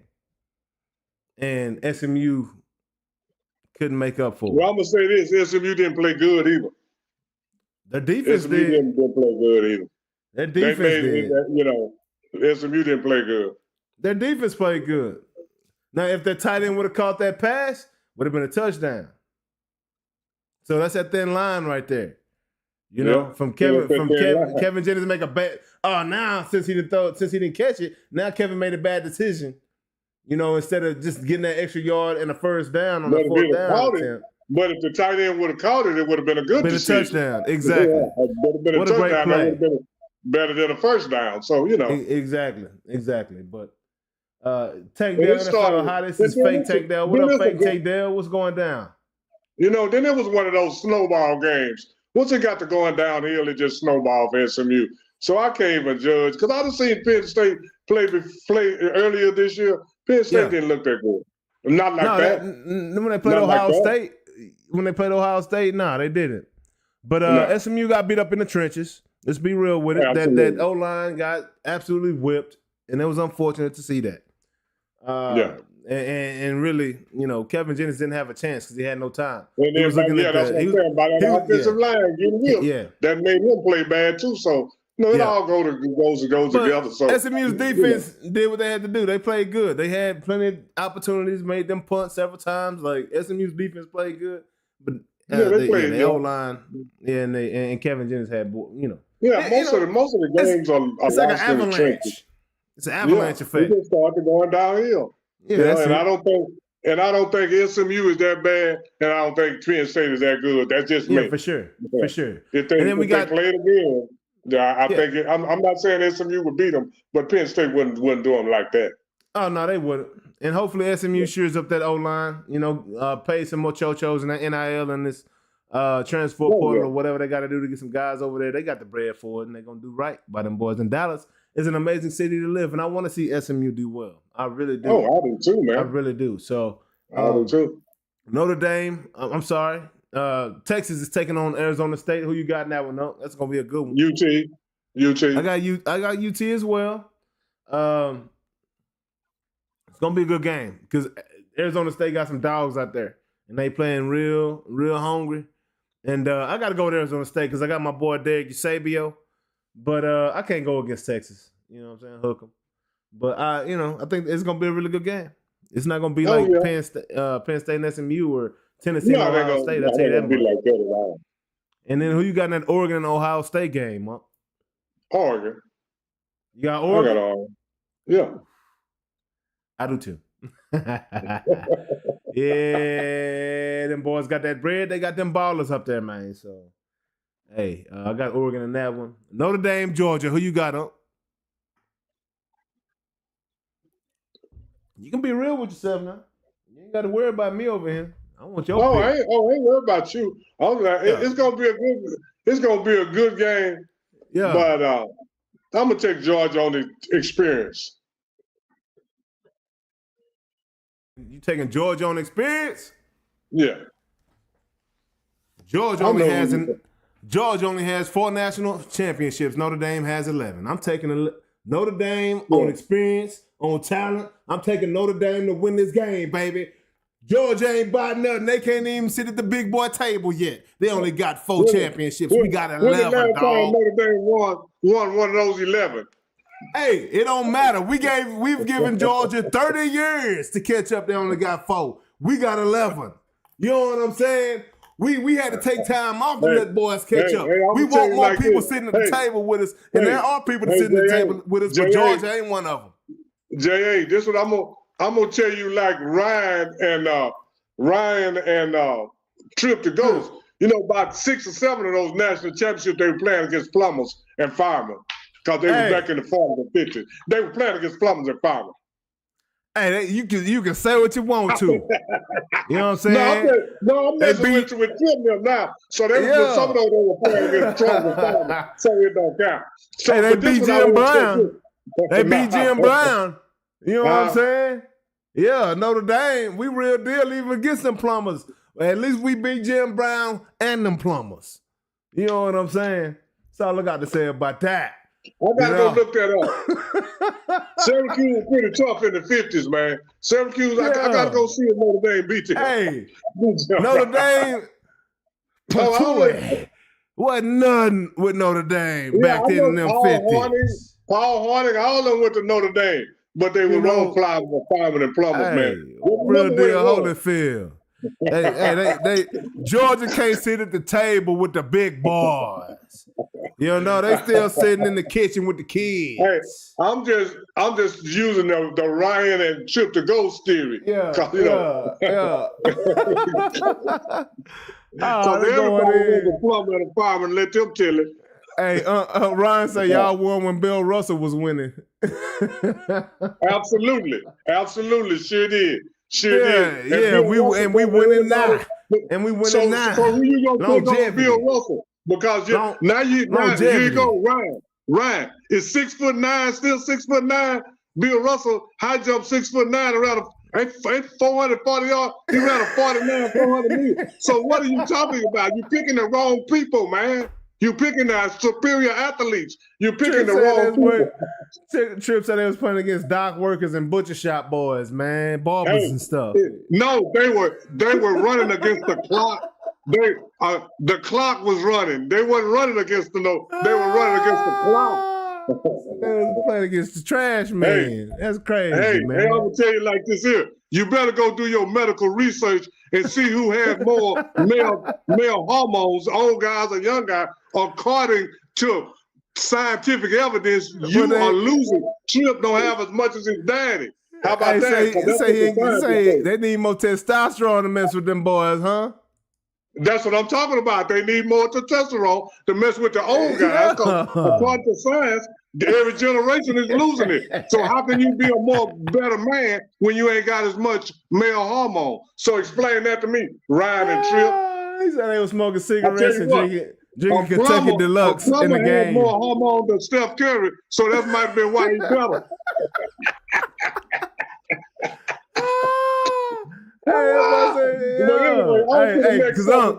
Because he got to get up and get it. He ain't driven by the millions. He just got to get up and get it on his own. Is what you're saying with the plumber. Yeah. The plumber got He got the testosterone in the system, keep him pushing. Yeah. Yeah. Yeah. But anyway, on to the next one, man. On to the next. So the Tell Cowboys. I love them both. Because they the young guys. They think life just started in the 80s. Hey, Trip said they was snorting that Tyson Fury at halftime. So they was back in the doing gap. what? Said they were snorting that. Said they were snorting that Tyson Fury at halftime back in the day. Hey, maybe these boys need some Tyson Fury because they get tired too quick. They have to come out the game. That's what they said about them Cowboys. They said them Cowboys need that White House back. They got a load manager after all that. They might need some Tyson Fury at halftime or something.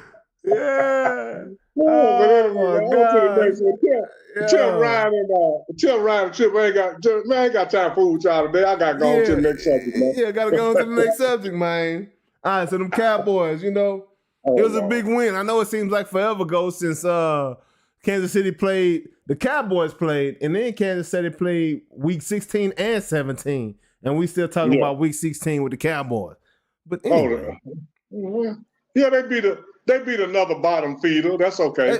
Well, the Cowboys beat the Bucks. They ain't the bottom feeder now. They beat them Baker Mayfields. You better look at their record. I mean, I know but they still in playoff contention. Yeah, okay. I'm gonna say okay. Because they if they were anywhere else in the NFL, it wouldn't be no doubt. But since they in their division, they still in playoff contention right now. Yeah. Because of the division they in, shit, not by the record they have. Because who quietly have won 13 games?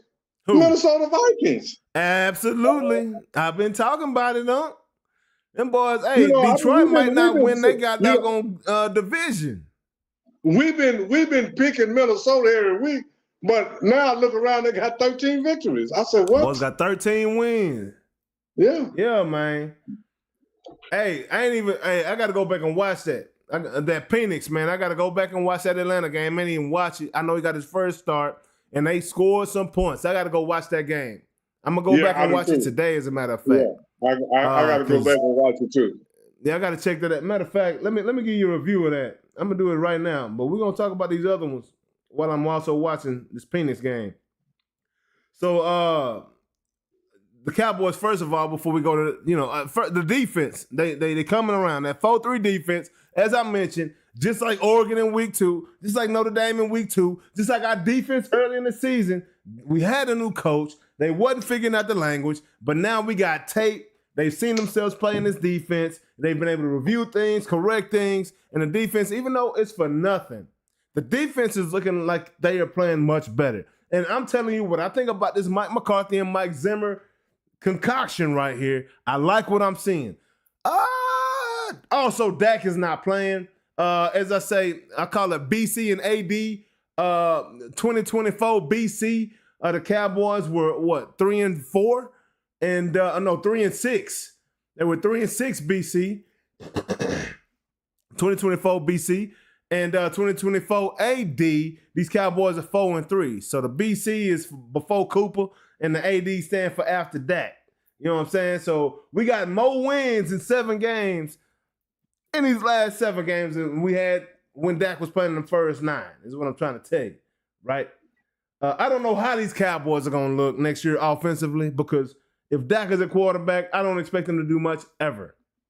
If Cooper Rush's a quarterback, I don't expect him to do much either. So let's not act like Cooper is no. Come on, J.A. You know Cooper ain't no. He got as a Cowboys quarterback, he got a better winning as a starter. He got a better winning percentage than Dak. He was 8-4. I'll tell you what, as a starter, he ain't started for 7 games. He probably got a better winning percentage than Tom Brady, because he done won by all of them except by 2. He started 12 games. Not just that. We got to go over that. How many games have you started? He got 12 starts. And how many wins he got? 8. How many wins he got? About 8? 8. So he got a high winning percentage. Yeah, he got a high winning percentage after 12 games. Yeah. So let's not try to act like, because we go through this with quarterbacks all the time. Because just a couple of years ago, they were I'm just telling me saying Brock this. Purdy can carry a team. He ain't carrying this team. If Cooper can win games, there are a lot of quarterbacks that can win games for the Cowboys. And Dak hasn't figured that out. Absolutely. Against Just like good Dak won competition. 2 or 3 years in a row. A That's what I lot of said, quarterbacks. Even Dak can good win 12 games with the competition. Cowboys. Sorry Not as against he good is, competition. he can win 12 games with the Cowboys. Not against Because good he did it competition. before. Not against good competition. So I guess so you call Tampa Bay with their 5 or 6 wins, that's good competition. No, they're a bottom feeder. They doing the Baker same Mayfield's thing. they got always do. Baker Mayfield's They beat a up on playoff team. They He's a doing the playoff same quarterback. thing. That was a weak team. Tampa Bay was in the Super Bowl. They was in the Super Bowl 2-3 years ago. So they're not a bad team. They're not a bad team. Like you told me a while ago, that was 2-3 years ago. We talking about this year. When I tell, stick to your own methods that you talk about. Dak ain't been good for 6 years, 7 years. But he was good his rookie he won season. 12 games. He won 12 games some of those years. Not against top competition. So that wasn't a win against top competition the other day. So how can we judge? It's the same old soup. It's They're the same over 500. old soup. They what? They were over 500, weren't they? No. Tampa Bay? No. What's their record right now? 7 wins, 6 or 7 wins. They done played 13 games, man. They ain't no. 7-6. It's the same thing. You beat. Okay, well. I don't know what their record is, though. You're right. Okay, who we got coming up? We got Philadelphia. We got the coming up, Philadelphia right? Eagles coming up, and they got to win this game. Beat Philadelphia. Beat Philadelphia, and then we can talk about something. But right now, the Cowboys doing the same thing they've been doing, Jay. And you got to realize that they beating up on weak teams. Go beat some good teams, like you said about that. Beat some good teams. Man, Paul George is way better at basketball than Dak is at football. Ryan said Dak is the Paul George of football. Dak is the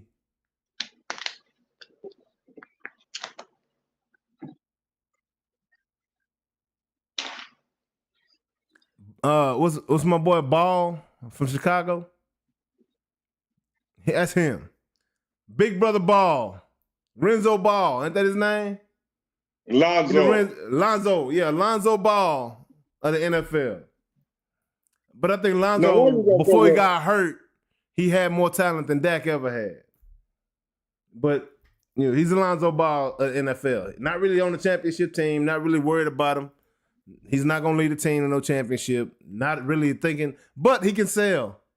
He can sell Baller brand for a year or two. But well, right now, Dak can join every other quarterback in the NFL. Ain't none of them led their team no championship but Patrick Mahomes. Oh, who you got in this Philly versus Dallas game? I mean, I'm stuck with Dallas, but Philly gonna win the game. Let them beat Philly. Yeah, let them beat Philly, and then we'll start talking about how good Cooper runs. Well, Jalen Hurts might not play this week. It doesn't even matter. He was concussed against the Skins. I don't know. Dallas' defense been balling up because they got better personnel overall than Dallas. We'll see. I don't know. Everybody but Dak or Cooper at quarterback, they got better personnel, but I don't know who the backup is. I'll say this. They got old buddy that was at Pittsburgh last year. You saw. Well, I'll say this for later. But I saw the same thing Sunday that even though they won, that I've been seeing all for the last 2 or 3 years. I break it up into good, the bad, and the ugly. Yeah, right on. Same thing I've been seeing. Well, yeah. I got Dallas winning this game. If Jalen Hurts plays the Eagles, if Jalen Hurts doesn't play, I got Dallas. That's how mine goes.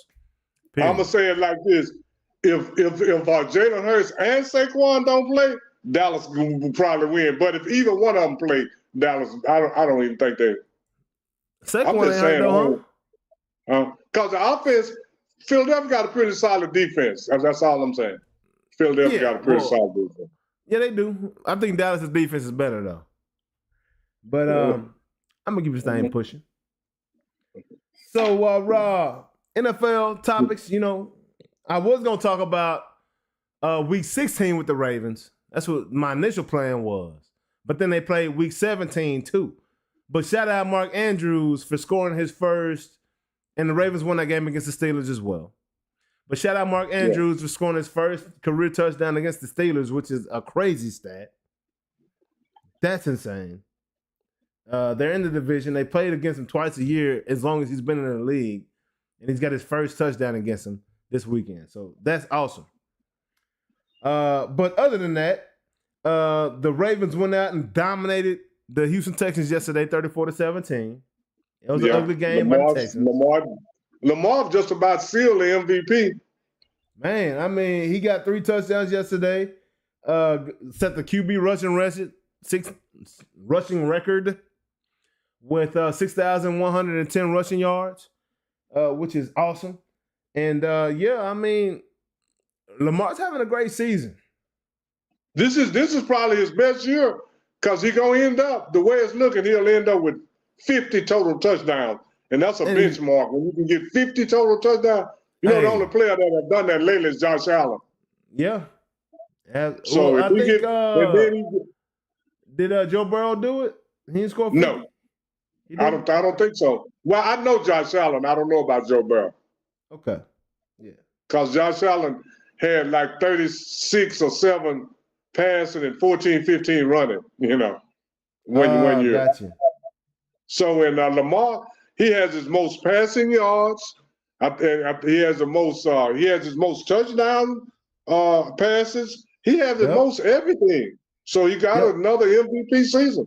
Lamar's having a crazy season this year, man. Like absolutely, and if they give it, he's already got 2 MVPs under his belt, and this is his best year. So so he'll cool. Man, this alcohol MVP. feels great. This alcohol is great. It works. What up, Juice Box? Opay, what's going down? Briaya, Lil Pimp Daddy O, what's going down? Lil Pimpin' Daddy O, what's going down, bro? Yeah, TikTok over here booming up like it usually does. You know what I'm saying? Oh yeah. TikTok always going fed. And if anybody over there, man, on any platform, go ahead and hit that subscription button and that like button, and now share it with somebody else that likes sports and technology. Yeah, man. Yeah, Lamar got to win a championship this year, man. To solidify. I mean, he's gonna go to the Hall of Fame just because of what he's done already as a quarterback, but he got to win a championship this year, huh? I mean, that's all I've been saying is that he got to at least get to the AFC. I mean, I'm saying win some games in the playoffs. Right now, his record is 2-4 in the playoffs. You're gonna have more MVPs than you got playoff wins. That's not okay. That's just an ugly resume to me. That's just my personal opinion. That's an ugly resume. It's very hard to argue with that opinion right there. You know, a lot of these players, Charles Barkley get talked about every day because he got no championships. Them titles matter now. Them titles matter for sure. But when you start talking about the elite of the elite, titles do matter. Absolutely. But that's not the only thing that matters. There's a lot of stuff that matters. But it's not the only thing, but it absolutely does matter, man. To be considered, you get looked at different when you make that top. When you're in a room full of the top 50 and you don't got a Super Bowl ring on your finger, you amongst the few. Yeah, absolutely, yeah. You know what I mean? So gotta win that big one. That's the one that matters, man. You're right, man. The people will forever really judge you on that. At the end of the day, was he a winner? Of the championship, regardless of how many MVPs he took home. But anyways, keep this thing rolling right now. So also, Buffalo is looking really good right now. They went out. They finally, they beat the Patriots. Man, it was a struggle at first. It was like, what is going on, man? What is up with Josh Allen? Why is he always struggling to beat the Patriots? Because they were down for the majority of the game, it seemed, right? Yeah. But then they pulled it on. Yeah, they pulled it on out, man. Got that 24-21 win. And then came back to get that win. And then Washington went out, beat the Eagles, man. Jalen Hurts went out with a concussion. We already spoke to that earlier in the show. Which in that victory by the Commanders, y'all know what I almost said, but I didn't. I caught myself. In that victory with the Commanders, the Cowboys are officially eliminated from the playoffs. And it is what it is. They put themselves, Yeah. they did it to themselves, put themselves in that predicament. They Let me see what's up. officially eliminated, but they've been eliminated since week 1. Yeah. You know, like I told y'all before this thing started, I predict the Cowboys to win about 7 games this season. And that's where they at right now. So if they get a couple more wins on this back end, we all know it really don't matter. And the Eagles not gonna be at full strength this weekend. And they really not. And then the Eagles may be Have resting the- people for the playoffs to make sure they're ready for the playoffs. Have they already clinched the division yet? I think they have. I have to look at it and see. But Okay. I think the Eagles already clinched that division, the East. Oh, nice. Yeah. Well, I know they're close to if they haven't already. Yeah. Let me size up on my face real quick on this thing. Oh man, we're on the other side of the screen. Hold on. Let me get this right. I'm sorry, y'all. I noticed my head was looking real little.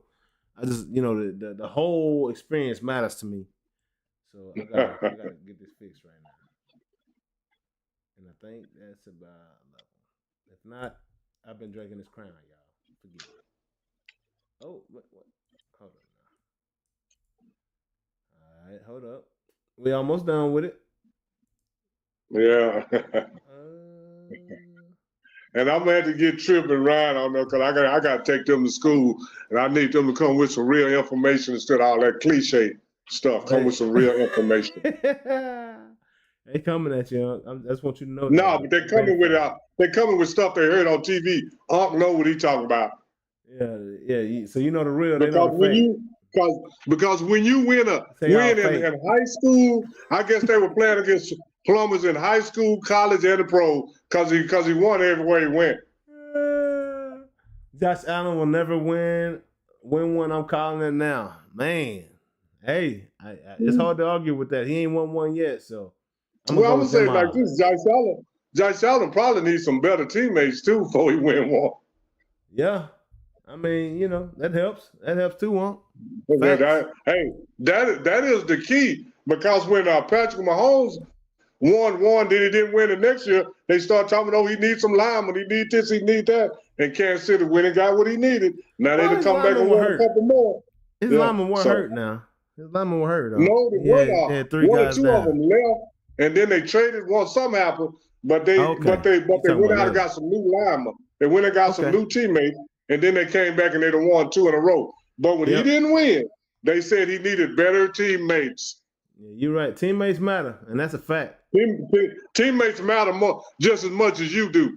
Just as much as you do. Teammates, you got to have it across the board, and teammates with the top of the top, and then you have that one guy that takes you over the top because they're better than their guy. You always got to have one lead horse. Yeah, no doubt. I have explained that lead horse when you got 4 horses pulling the wagon or 6. The front horse on the left is the lead horse. He pulling the most weight, and he's keeping the direction straight. But guess what? His teammates got to pull some weight too. He can't pull the wagon by himself. So the Lions went out and beat the Bears 34-17 this weekend. You see that fake play or that? You see that trick play they did? Yeah, man. You seen that before? Not exactly like that, but they, not exactly like that. They're gonna always put a little new twist on it. Yeah, that was dope. I mean, it wasn't even a trick play. It was just a play. The running back act like he fell down. Jared Goff act like he tripped, and they caught a guy open, caught the defense slipping. That's all you need in football is a step or two. And they used. I have not seen that. I mean, I've seen it done different variations of it, like in the punt. But I haven't seen an offensive play where a quarterback comes out and purposefully stumbles. Running back purposefully does a little whatever they did on the ground, a barrel roll, and then a receiver be wide open. Like I've never seen that happen. Never seen that. But what did they teach you in football? One of the first things they tell you, play till what happened? The whistle happened. The whistle. Thank you. To the echo of the whistle. They quit playing by what they saw. They didn't play by the whistle. They quit playing by what they saw. Yeah, that's elementary football. Hey, that's one of them easier said than done things though, right there. Yeah. That's tough. That's tough in that moment as a player, Like, oh, my boy tripping. Oh, snap. Like that's all you need. For him to react and respond to that quarterback tripping and the quarterback or the running back falling, that's all all the time you need in the league to get a guy past you. You know what I'm saying? And it's a wrap. But that was cool. That was cool to watch. Yeah. And then have you ever seen a free kick before? That's my first time ever seen a free kick. And Jim Harbaugh is the one to do it. He out there playing. Jim Harbaugh playing games. Yeah, I've seen a free kick before, yeah. Yeah, I never seen that before. That was a very cool situation. Jim Harbaugh is just a nerd, and it's fun to watch. You know what I'm saying? That boy opening up and exposing parts of the game that like people didn't know existed. You know what I mean? So I definitely appreciate that, Jim Harbaugh. You taught me something this past weekend. And then the Steelers went out there and beat the brakes off the Chiefs this week. The Chiefs beat the brakes off the Steelers this week. What you think about that game yesterday, Young? Did you watch it, or what you think about it? I caught some of it because I was out moving around, but that's what they should have done. It's about time for the Chiefs to finally get a solid win instead of winning on the last play of the game, man. Yeah, I mean, hey, now they've shown they can do it both ways, and they had that formidable opponent yesterday, right? Yeah, and because of course we saw Houston lose Tank Dell Sunday, which was a very huge blow. They've already lost Stephon Diggs, right? The other receiver, I can't think of his name off the top of my head, but he's been down for quite a bit of the season as well. But somebody pointed out to me, CJ just need to shut his mouth and go play football. You know, he worried about Caleb Williams and coaching him up after he beat them, but then he come out and have a worse season than Caleb Williams is having right now. You know what I'm saying? Absolutely. You know, that sophomore year is much tougher when teams have got film on you, know how you play, got that report, and all that kind of stuff. You know, absolutely. So he's going through that right now. Houston is not looking, not looking like they did last year at all. Yeah. CJ's not looking like he looked last year. You know, he's going through that sophomore slump, and there's a name for it for a reason. He got a nickname up, so it earned it. Oh yeah. But you know what I mean? The sophomore slump is for guys that go through it, but it's a lot of guys don't even go through that. It's relative, yeah. Some people don't even have that conversation. So, but yeah, man. But you mentioned it earlier. Shout out Lamar Jackson doing this thing, man. I gotta say it again. But on to the good, the bad, and the ugly. What was your good? What was your bad? And what was your ugly for week 16? My good was Lamar, man. Lamar showed out, man. He having his best year. He had 150 quarterback rating. He only threw 17 passes, or threw a low amount of passes completed. I think he was 12 out of 17 for 2 touchdowns and 4 rushes for 80-something, 90 yards, and set the record for the most rushing yards by a quarterback in the history of the NFL, all of that. So all that was good for Lamar. All that was very good. Yeah, it was cool to see. I'm a Lamar Jackson fan, man. I appreciate his talent. No, I do too, man. I just be messing too.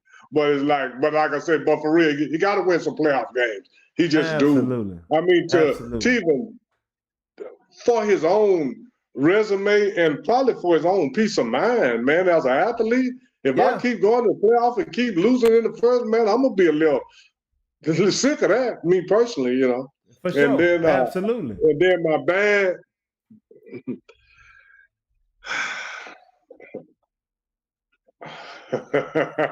my bad is the 49ers, man. The 49ers look horrible. I mean, they do. They've been bad all season. They've been bad, and and everybody was crucifying up when everybody was saying Brock Purdy can take a team on his shoulders. I was saying no, he can't. Yeah. But I was saying no, take these guys and put these guys on your shoulders. You can't. It all depends on who you're putting on your shoulders. And the bad is the 49ers looking bad, and Deebo Samuel's coming up and now looking like he's looking. That make it even worse. Yep. And we talking pregame. I mean, that pregame. I ain't talking about this play on the field. I'm talking about all that pregame outfits, man. That's a little much, and I don't know if that's setting a new tone but that's another story. No, And that ain't no new tone. And if it is, no, Deuce ain't gonna follow that one. I'm saying everybody's shifting to that tone. I don't know, but they're playing way different now, you know. Yeah. And now my ugly, I'm gonna go back to your boy, man, CD. What CD Because this this week? is what I saw CD do the other day.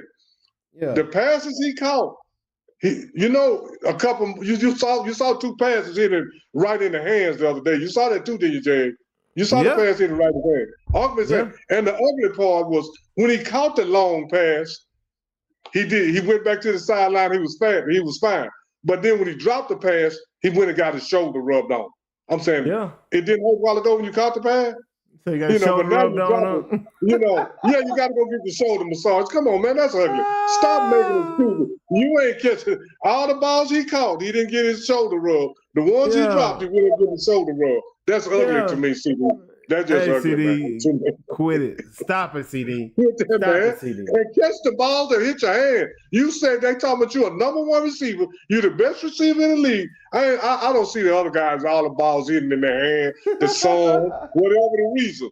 I just don't, J.A. I just don't. And that's just wearing me thin. No matter whether y'all win or lose, you still them balls in your hand, and you always got an excuse. Your shoulder hurt, the sun in your eye, the quarterback didn't throw it right, you know.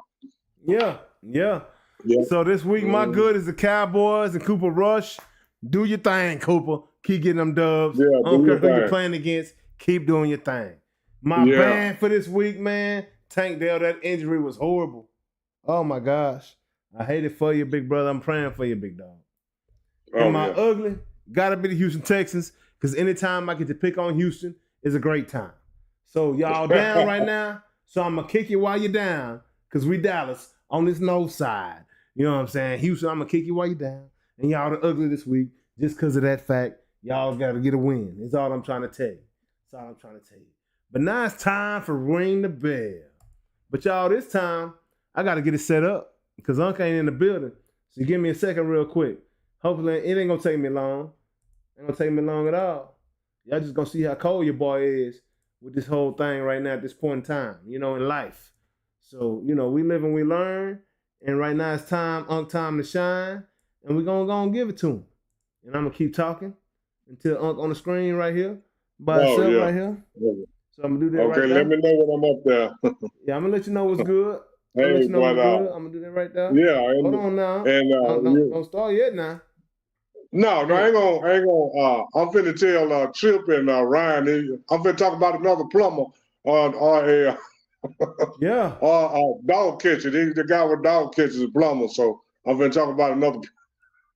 Yeah, let him know. Let him know. Oh, I'm ready. Hold on. You know, I'm gonna. Hold on. We ain't ready for you yet. Hold on. Yeah. We almost done. You know, man. I just be messing with these young guys, man. We ready for you now. Okay. You got it. It's all you. Okay. All right, J.A., we're gonna ring the bell today on Willie Lanier. And you're gonna hear a theme with these guys. Hold up. I lied. Hold on. I got one more. I got one more to switch up. Gotta get you right. Gotta get you right before you get going. Oh, yeah. Okay. You know what I'm saying? Let me get you right. Because right now we got Lem Barney up. And Lem Barney was last week. Yeah, Lem Barney last week. And this week, we Willie Lanier. So, all right, we good now. Yeah. Okay, we good now? Okay. Yes, sir. Okay, this is on Willie Lanier, like everybody already know. And the theme that you're going to hear with these guys, you heard Mel Blount was a second-round draft choice. Lem Barney was a second-round draft choice. And now we're finna go to Willie Lanier was a second-round draft choice. And the theme with that is that during this time, the guys that looked a certain way, it was hard for them to go in the first round. And Willie Lanier went to Morgan State, graduated in 1967, played in the league till 77. He played 11 years. And this is the unique thing about Willie Lanier. Willie Lanier was the first black man that started at middle linebacker in the NFL. Because back in the day, the middle linebacker had the same stigma as the quarterback had so far as black guys go, because they said that the middle linebackers usually call the plays for the defense, and he was the quarterback on the defense, so they had stigmas for all these positions. But Willie Lanier was the first guy that started at middle linebacker. And the Kansas City Chiefs were very innovative, because they had a lot of guys playing positions that normally black guys did not play. But anyway, Willie Lanier played 11 years. He was a 8-time Pro Bowler, 6-time All-Pro. He's not All-Decade, but he's Hall of Fame. And he was drafted in the second round. He's 6'1", 245 pounds. And he was when you read about him, like he was the mastermind of the Kansas City Chiefs defense that was dominant during that time, which they won a Super Bowl. I'm not gonna call exactly what year, because I can't tell you exactly. It was in early 70s, and Willie Lanier was the thought processor for the Kansas City defense. I'm gonna put it like that. And like I say, he's a Hall of Famer.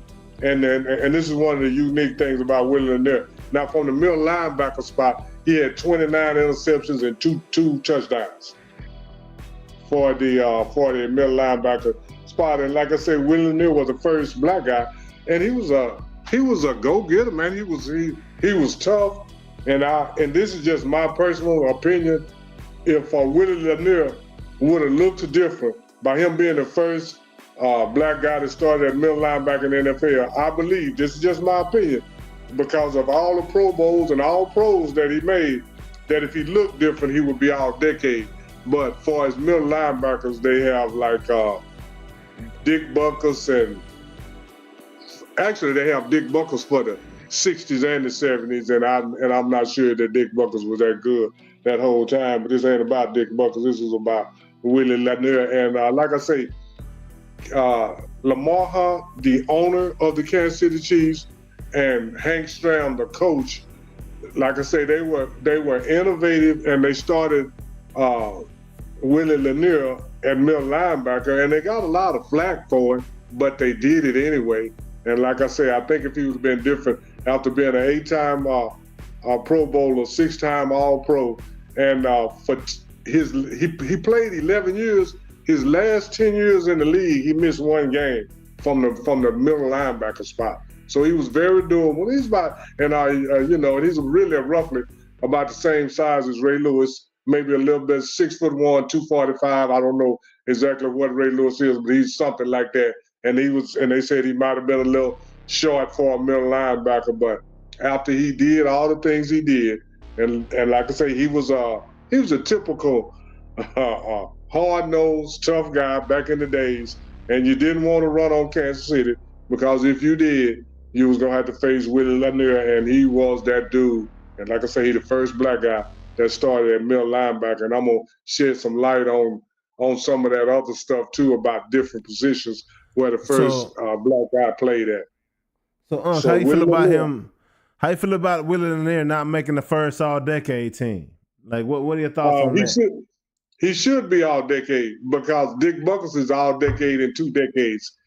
So he got it over Willie Lanier in the 60s?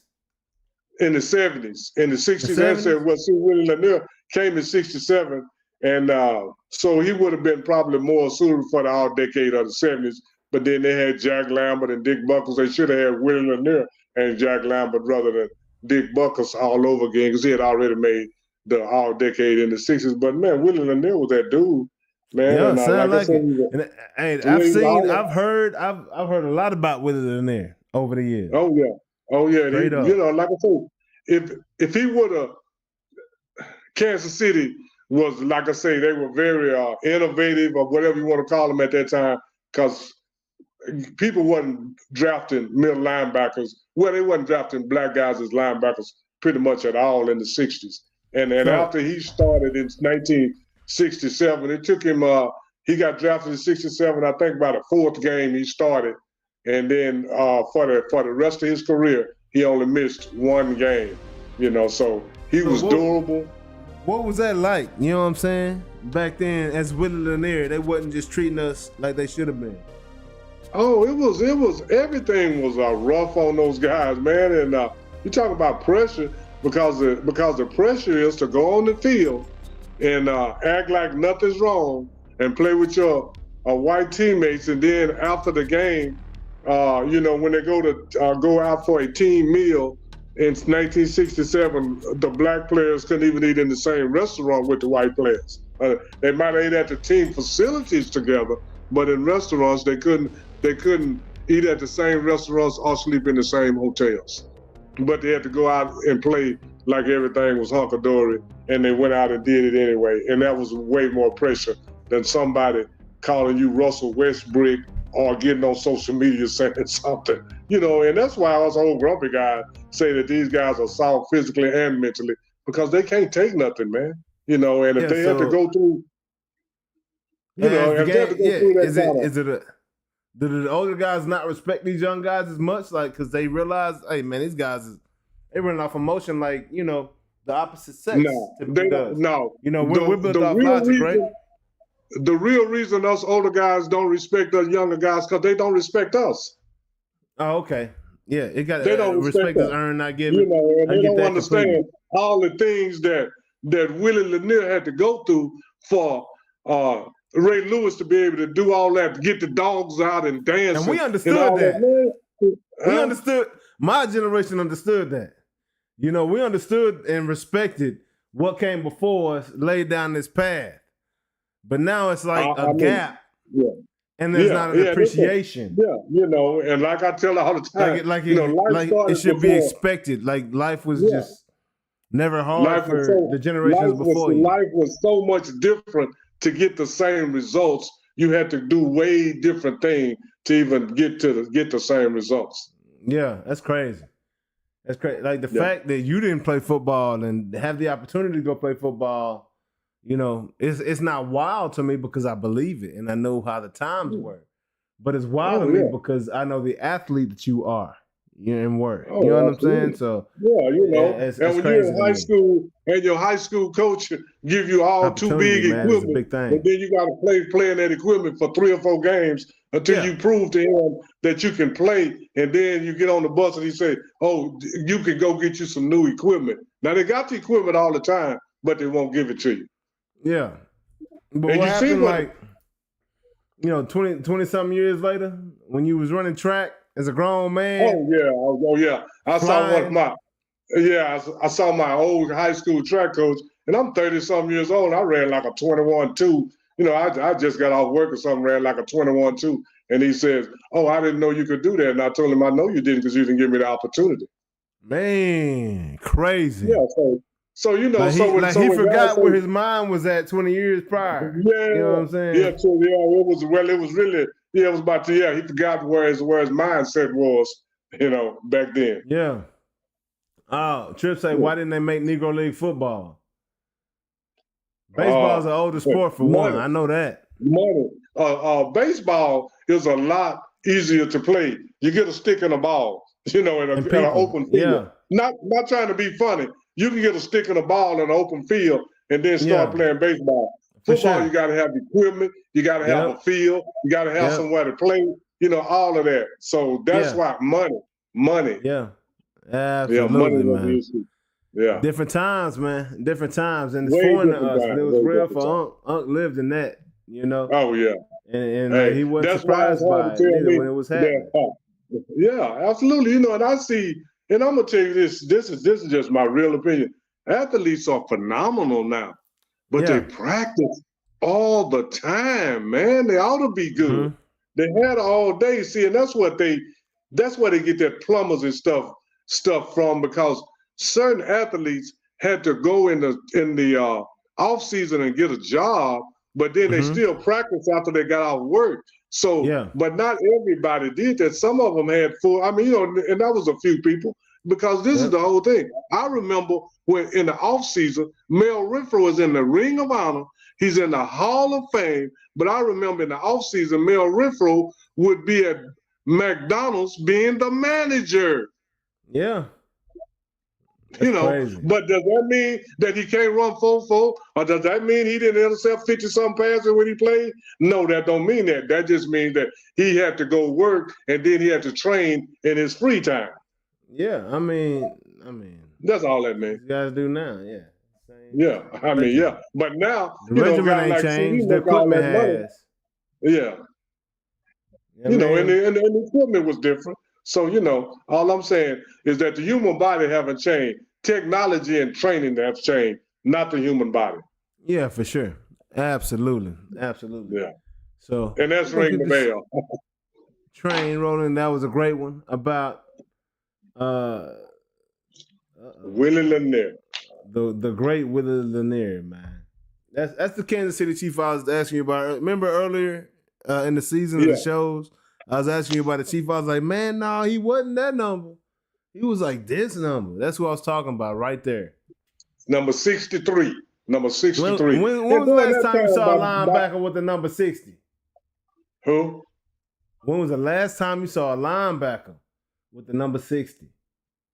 Number 60? Oh, they don't even work. It's been a long time. 63. He might have been the last one. That's what I'm saying. He might have been the last one. Yeah, and then Kansas City had another linebacker that was number 78. That one too. What was his name? Deacon Jones? No, Bobby Bell. Deacon Jones was with the Los Angeles Rams. No, Bobby Bell. Bobby Bell was cold. Yeah, he was cold. But he is now. Bobby Bell is our decade, and I'm gonna ring. I can ring the bell on him too one day. So I ain't we get gotta too ring much the bell on information. him because I know about him too. I know about him too. And But actually, that is ring the bell, y'all. You know, I hope y'all enjoy it like I do. During that Super Bowl year, Kansas City started 8 African Americans on their defense, and that was unheard of. Unheard of. They won the Super Bowl that year? Huh? They went to the Super Bowl that year? No, they won. They beat Minnesota and who I want to say 71 or something like that. No, it'd have to be 70 or 71 because I think 70. One of those years. 69, 70. Yeah. 69 to 70? Yeah, one of those years. Yeah. Right on. Well, before we go to NBA, LeBron James made a comment last night. And he said, hey, I just want y'all to know out there, I love the NFL, but Christmas Day is ours. That's for us. Y'all ain't like us. We own that one. What say ye? NBA or NFL? Which do you prefer on Christmas Day? On Christmas Day? NBA or NFL? If you got the option to watch. Remote in hand. Dallas Mavericks playing. No. Los Angeles Lakers playing on Christmas. Cowboys playing at the same time. Who you watching? I'll say this. The NBA been probably doing it long on Christmas Day than the NFL, but that don't make it theirs. The NFL is going to overrule. I mean, so far as popularity, the NFL is going to overrule anything that it go up against. Any other sport. Yeah, man. Straight up. I mean, you know. Like, period. And I would, and I would expect LeBron James to say anything else.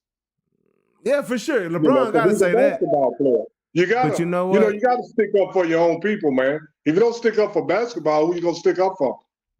Who you think LeBron was watching earlier in the day? NFL, football, NBA, football. Yeah, I think he clicked over to NBA for a little bit because he got a scout and watch a little bit. I think he was watching the NFL. He was watching the NFL. Just like everybody else. Absolutely, man. So Netflix was playing the game yesterday. I was not a fan. Typically, my NFL runs smoothly at my house, especially when I have so many megabytes running through my house.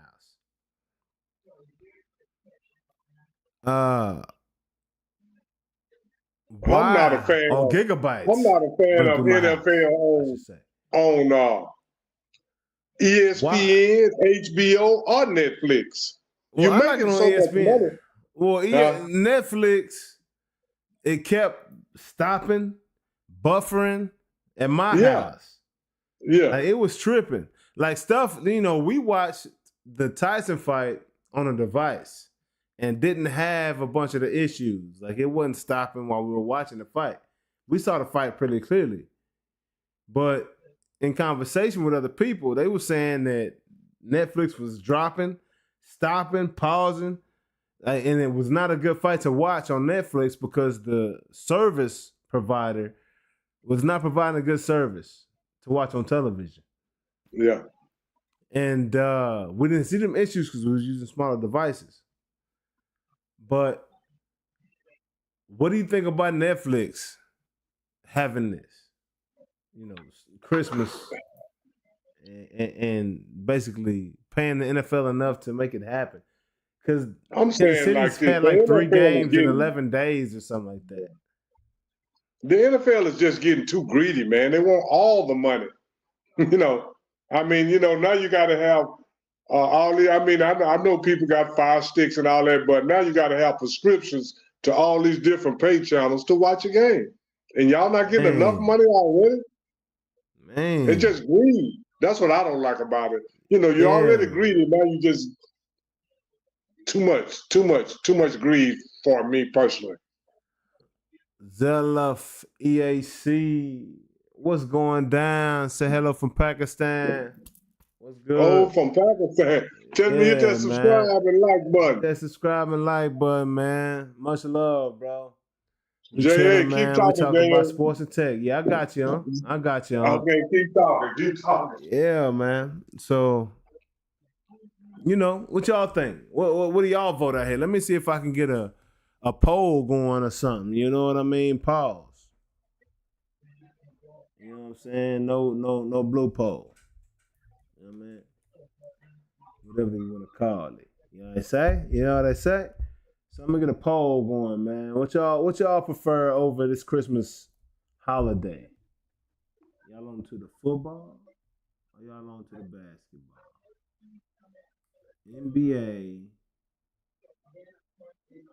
Let's see. NBA. Look at all caps now. Oh, NFL. I'm gonna get the poll going, Trip. You know what I'm saying? You right, dog. You right. Let me get the poll and the thing cranked up. You gonna see it in just a second. It's only gonna take a second. You feel me? More than a show, it's an experience, Trip, ain't it? Especially when you're drinking with us. I'm just saying, boy took off. Boy chilling. I'm back in Dallas. I had to do something for my wife. What up, Mr. Hugo? NFL all the way, says Mr. Hugo. NFL games were blowouts, but it was more entertaining than watching 7-foot players jack up 23-pointers. That's what Mr. Hugo had to say about it. Facts. My thoughts exactly. Facts, bruh. You know? I'm just saying, dog. People the 3 pointers is catching up with the NBA, man. They shooting way too many. Yeah, I agree. Hey, it was way either too many, man. It was either straight up Christmas music or football on my TV yesterday. That's it. NBA was on my computer when I went into my office by myself later, and NFL was over. Oh, I only saw parts of the Laker and Golden State game. And that was because it was, on late. I saw the last part where Austin Reeves drove baseline and laid it in for the win. Yeah, man. Hey, that was great. I saw the same thing. I saw the same thing. I didn't see the rest of the game. I don't know how it got to be to that point. But when I turned it on, that was live. Yeah. Oh, yeah. And Austin Reeves went up there and put it up with that left.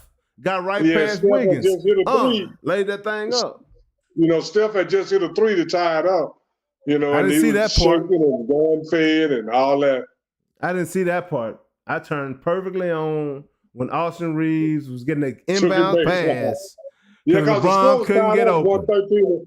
Yeah, you know the score was tied up 113-30, Yeah. 113. And he drove Yeah. baseline and laid it off. LeBron couldn't get open. Ball was locked up. Jersey getting grabbed. Couldn't get out of the grasp. I forget who was guarding him. You know what I mean? Who were they playing again? Golden State. Draymond Green was on the guard. Draymond was on LeBron. I think Draymond. I think that last play, Draymond had LeBron. I know he did. Yeah, because the little part I saw Andrew Wiggins. They tried to put Andrew Wiggins on him. LeBron went straight in the paint. Was too big for him. Then they tried to put somebody else on him. And then they finally put Draymond on him for that last play. Is that more cornerback wide receiver or more linebacker tight end matchup right there? What's that? LeBron and Draymond. That's more linebacker tight end or more linebacker tight end. It ain't Draymond too slow. He big enough, but he too slow. He might be big enough, but he too slow. that ain't cornerback wide receiver matchup. No, right they ain't talking about more linebacker type. That's more Urlacher Gronkowski right there, you know. Yeah. And I wouldn't even say Urlacher. I wouldn't even say Urlacher right there. Oh, I say Gronk for LeBron. LeBron can be whatever tight end he want to be. Who is that? But I say LeBron can be whatever tight end he want to be, because that's LeBron. But I don't know what linebacker I would compare to Draymond. I don't either. You know it had to be a dirty one. We won't be kicking and everything. Hey, but I like Draymond though. Draymond got this whole thing. Draymond do that pretty much to everybody. Yeah, man. Hey, Tripp say I actually miss the Spurs with Duncan. At least they played a different style of basketball and played defense. Yeah, man. Yeah, they played fundamental ball. They passed. Everybody touched the ball. You know, and all that kind of stuff. Stuff that don't, that's passe now. Yeah, man. And then the only thing I saw from that Spurs and Knicks game is that my boy number 10 that want to be like Rodman wore some black Air Force Ones in the pregame. And that's about it. And I was like, oh, he was out there feeling like that. And them hoes was dirty. Them they weren't even fresh out the box. Them bad boys is the ones he wore in from the street. You know what I'm saying? I saw mud on the side. Like, all right, my dog is really tripping right now on this court with these shoes on. He in the NBA looking like that? And that's what he wore that game in the pregame, you know? Oh, okay. They wasn't fresh out the box on. Yeah, maybe he just got there in time to run out there and warm up. Hey, yeah, that's all he was doing. I don't know. It wasn't right, though. It wasn't right, man. That's all I'm saying. But I think they took a L. New York, they on one right now. Oh, yeah. They think they good, Shout out New York Knickerbockers. You know what I'm saying? Shout out Karl Anthony Towns. Y'all glad y'all got rid of Julius Randle and the Timberwolves. I don't know if they glad y'all did, but they beat us last night. Luka went down. Karl Anthony playing better than he was. Going to slide into it with Slick. Karl Anthony actually leading the league in rebounds. Is he? Right now. Yeah. He should be. All them bricks. The rest of the team shooting up. Is that a good thing? Or is it a bad thing? I feel like it's a basketball like right in my chin right now. I don't know which side I need to chill out on. You know what I'm saying? I don't like it. Let me figure. I'm gonna stand up. But he leading the league now. Because at first he was playing horrible early in the year. He was playing horrible. Yeah, he was. But man, I feel like it's a microphone. I think the basketball's a microphone. I'm using it as a microphone. So who are you talking about exactly? Who's playing? I was talking about Karl Anthony. Karl Anthony's playing a lot better than he was early in the year. Oh yeah. He had to get comfortable. The team he was closest to, you know, he's lost some close family members, and my heart goes out to him for that because that's not a good situation ever. You already know what's good, Ryan. That's what keep me from going so hard on Carl Anthony. All the stuff he went through, man. Yeah, and he lost a lot of family members during COVID, a lot, and not just his mother. But, it was like 8 or 9 close family members. And Minnesota was, like 8 with or him. 9 close family members, like brothers and sisters and mamas or daddy or somebody like that, and uncles and aunties and stuff, man. Real close to him, man. We was trying to figure this out earlier, but I think this is a better comparison. Dak Prescott is the Karl Anthony Towns of the NFL.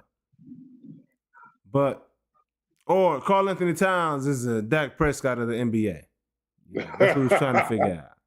Yeah, that's what we was trying to figure out. Yeah, I didn't like that, bro. I didn't appreciate that. I can't wait to change this graphic trip. I can't wait to change. Put up some good numbers in Minnesota. Doggone graphic. So I can sit back down.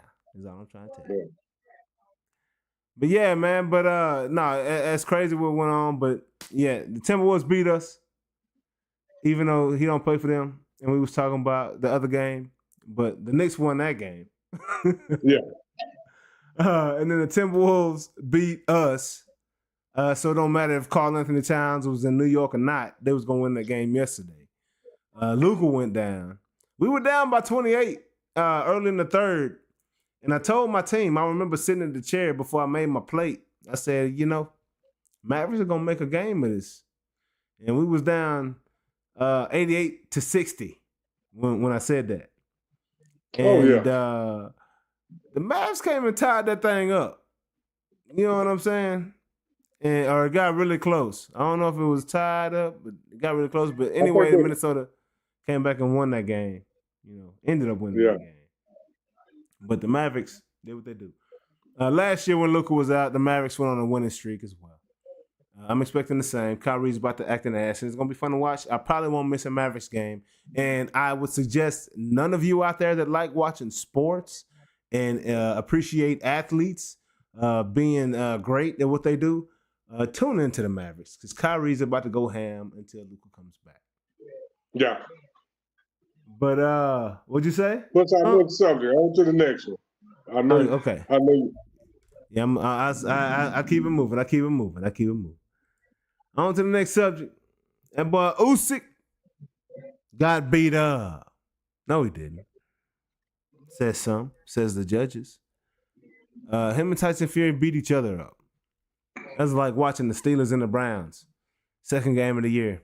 Game really don't matter, but they still got to play hard, you know?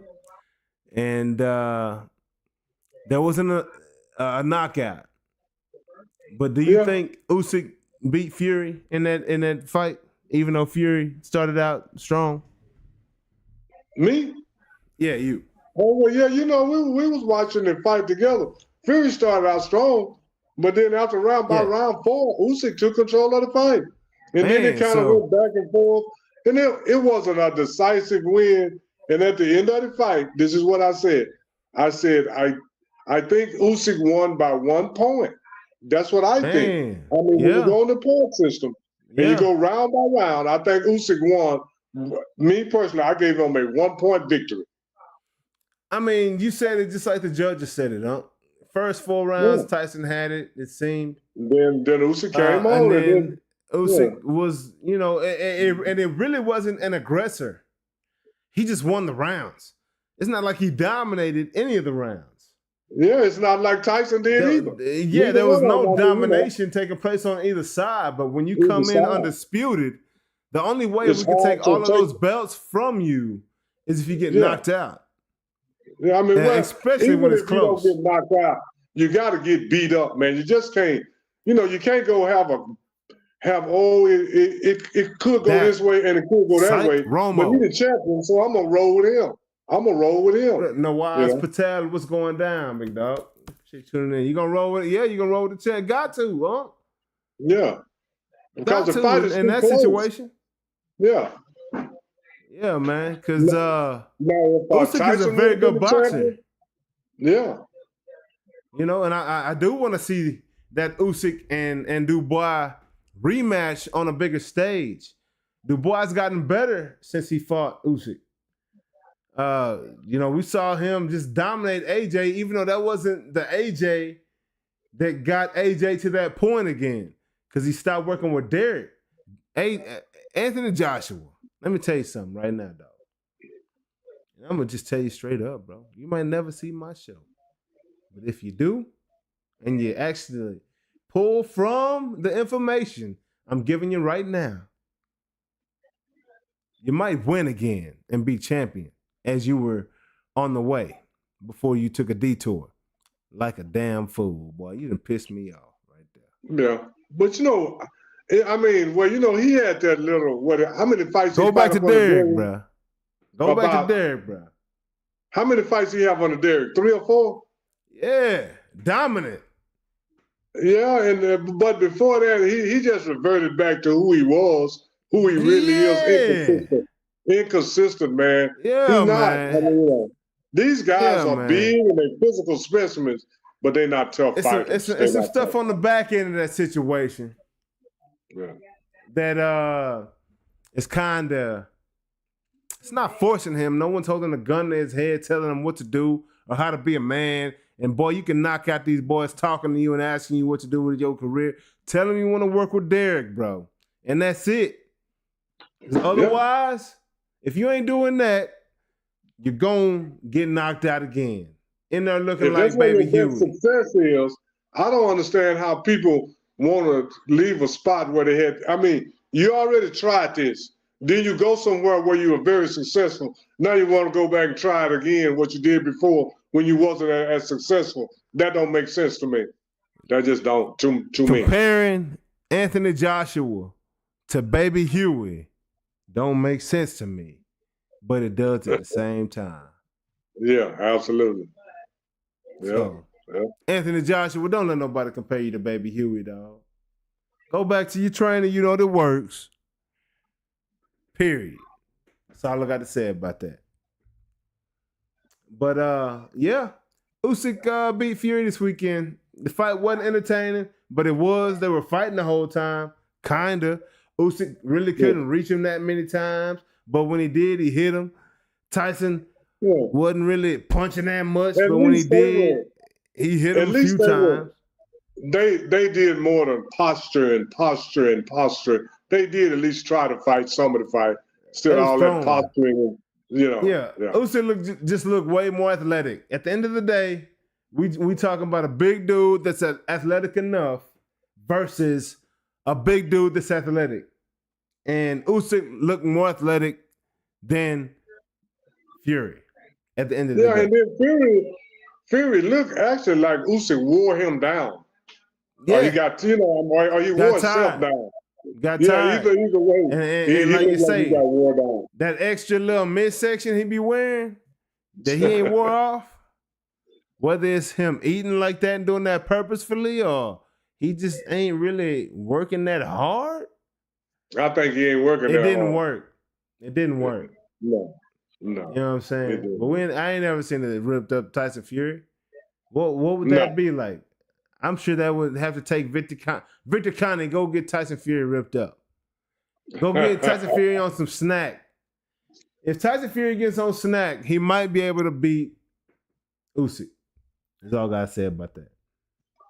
Yeah, I saw Tank pulling out that fight, bro. I gotta look more into it before I get into it, though. I gotta look more into it. And I'm going to. I just haven't yet because I was kind of pissed off and didn't want to go deep into it because I enjoy watching Tank fight and I wanted to see him fight this young buck.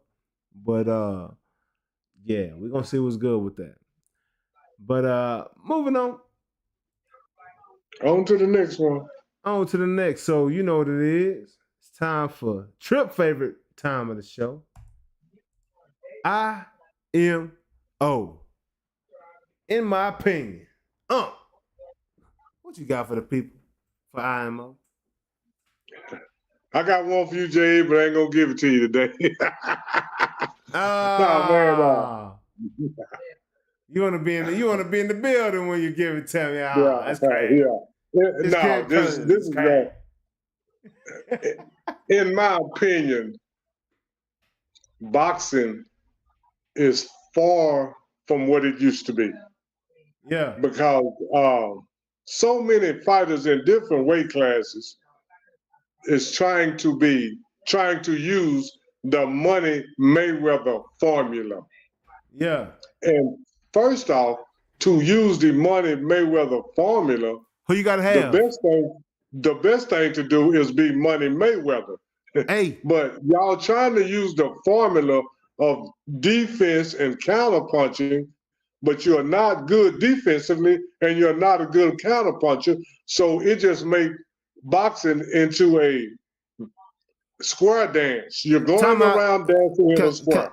Can I have a time out real quick? Ask a question? Yeah. Time out.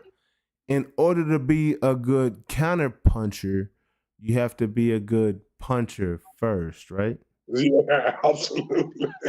Okay, Yeah, all right, absolutely. time in. Just wanted to make sure. Yeah, Time in. yeah, but all these guys are trying to be counter punchers, and they're not even punchers. And to be a counter puncher, you got to be good defensively, and you have to have fast hands and be elusive. And all of and the most thing they're trying to do is get the bag by doing the least amount of work. And that's just that's turning boxing into a ugly sport where, most of these fights go 4 or 5 rounds before they even start exchanging. And then the fifth round is like the first round used to be. You feel each other out, kind of, see how they movements, and then you go at it by round 2 or 3. Now that has moved to round 5 and 6, which create a lot of early boring fights, which into a total boring fight. Because that's what these guys now, to me, it's just my opinion that they are trying to use the Money Mayweather formula, but they don't have the Money Mayweather talent. And that's my opinion. For sure. Can't argue with it if I wanted to or not. But I can't because I don't want to. I agree. Absolutely. You know what I'm saying? Yeah. Straight up. Yeah, man. So, in my opinion, this is rough right here. So I gotta tell you. SMU belonged in these playoffs. People talking all this smack. I just know they didn't watch. There's no question to me whether or not SMU belonged in these playoffs this year. Alabama lost to Vanderbilt. SMU would smack Vanderbilt and put them to bed. Like they was babysitting somebody's infant. All right? In my opinion. I felt that Kevin Jennings really had to pick the worst time to have the worst game possible. He never had a game this bad in his whole life. I can promise you that. I saw him win state a couple times at South Oak Cliff High School. Only to go to SMU and just completely dominate, take a starting role from a guy that started the previous season. And won, I think, 10 games, I believe, last year, maybe 11, something like that. Crazy. Yeah, I think 10 or 11, but he won like 9 in a row. Yeah, but I'm saying the guy last year, whose job he took, won that many games last year. And this kid, since the second game, I believe, when they last loss, came and took over this job and did what he did, played the way he's played. I've watched him play every week because it's been a great story. It's, for me, intriguing story. I got ties, I'm from that area, right down the street, So I want to see this guy do well. And went out there to Penn State. And I know he has to feel horrible about that. Because a lot of those plays, turnovers came from him and him alone. So, but the SMU Mustangs are going to be a good team.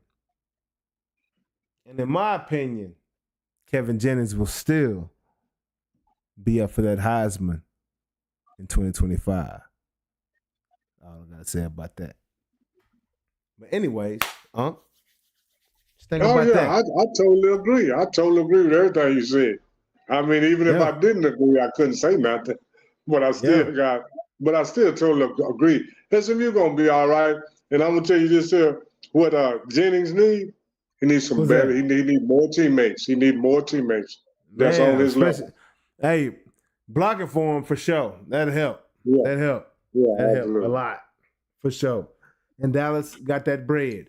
So I'm gonna go ahead and recruit for SMU right now. Any of you young bucks watching the show, if you're 6'7", 320 pounds, and got feet like Hakeem Olajuwon, I got a spot for you, and we're gonna get you some bread. I promise you that.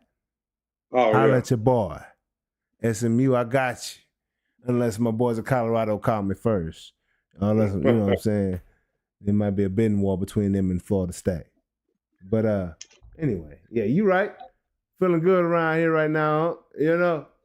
Oh yeah. Yeah.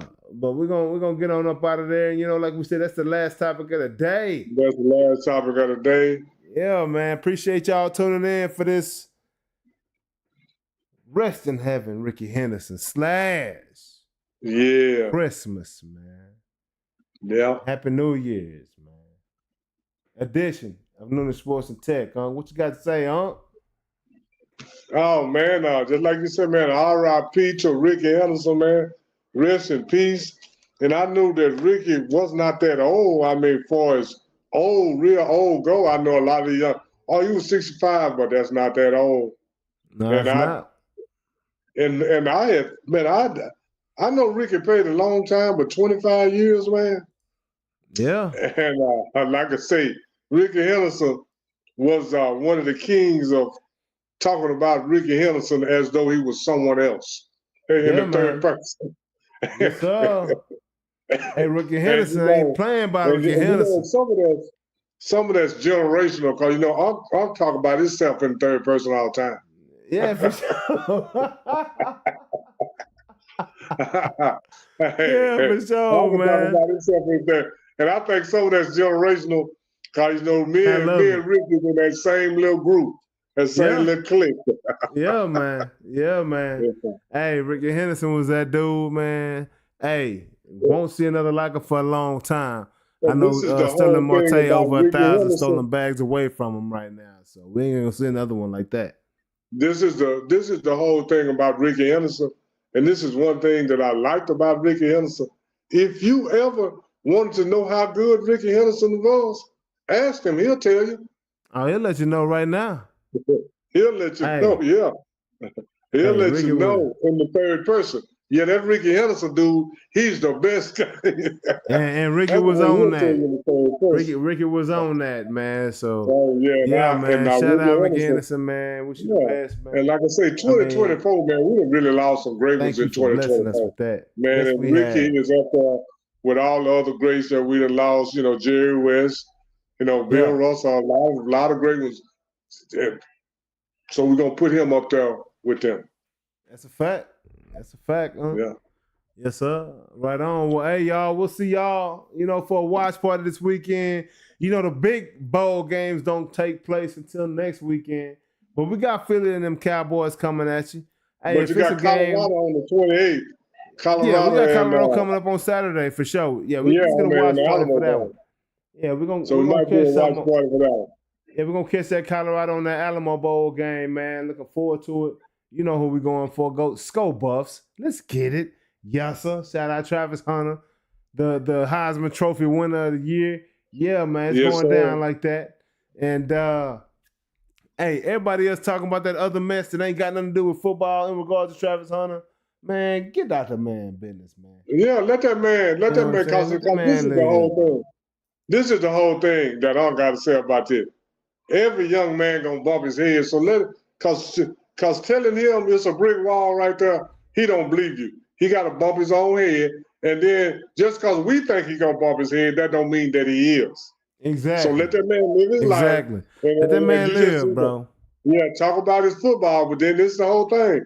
When you put your whole life on social media, now you're giving people the right to start Access. saying stuff about it. Access, for sure. Absolutely. Absolutely. But Yeah. you know what I'm saying? But Let that man anyway, live, yeah. Football, baby. We're gonna let him live. Something gonna be and great. we're gonna let y'all go.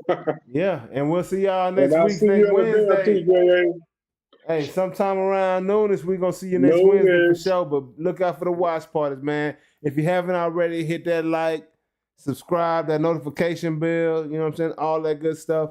And share us, man, with your people. You know, we're growing. We're growing. Yeah.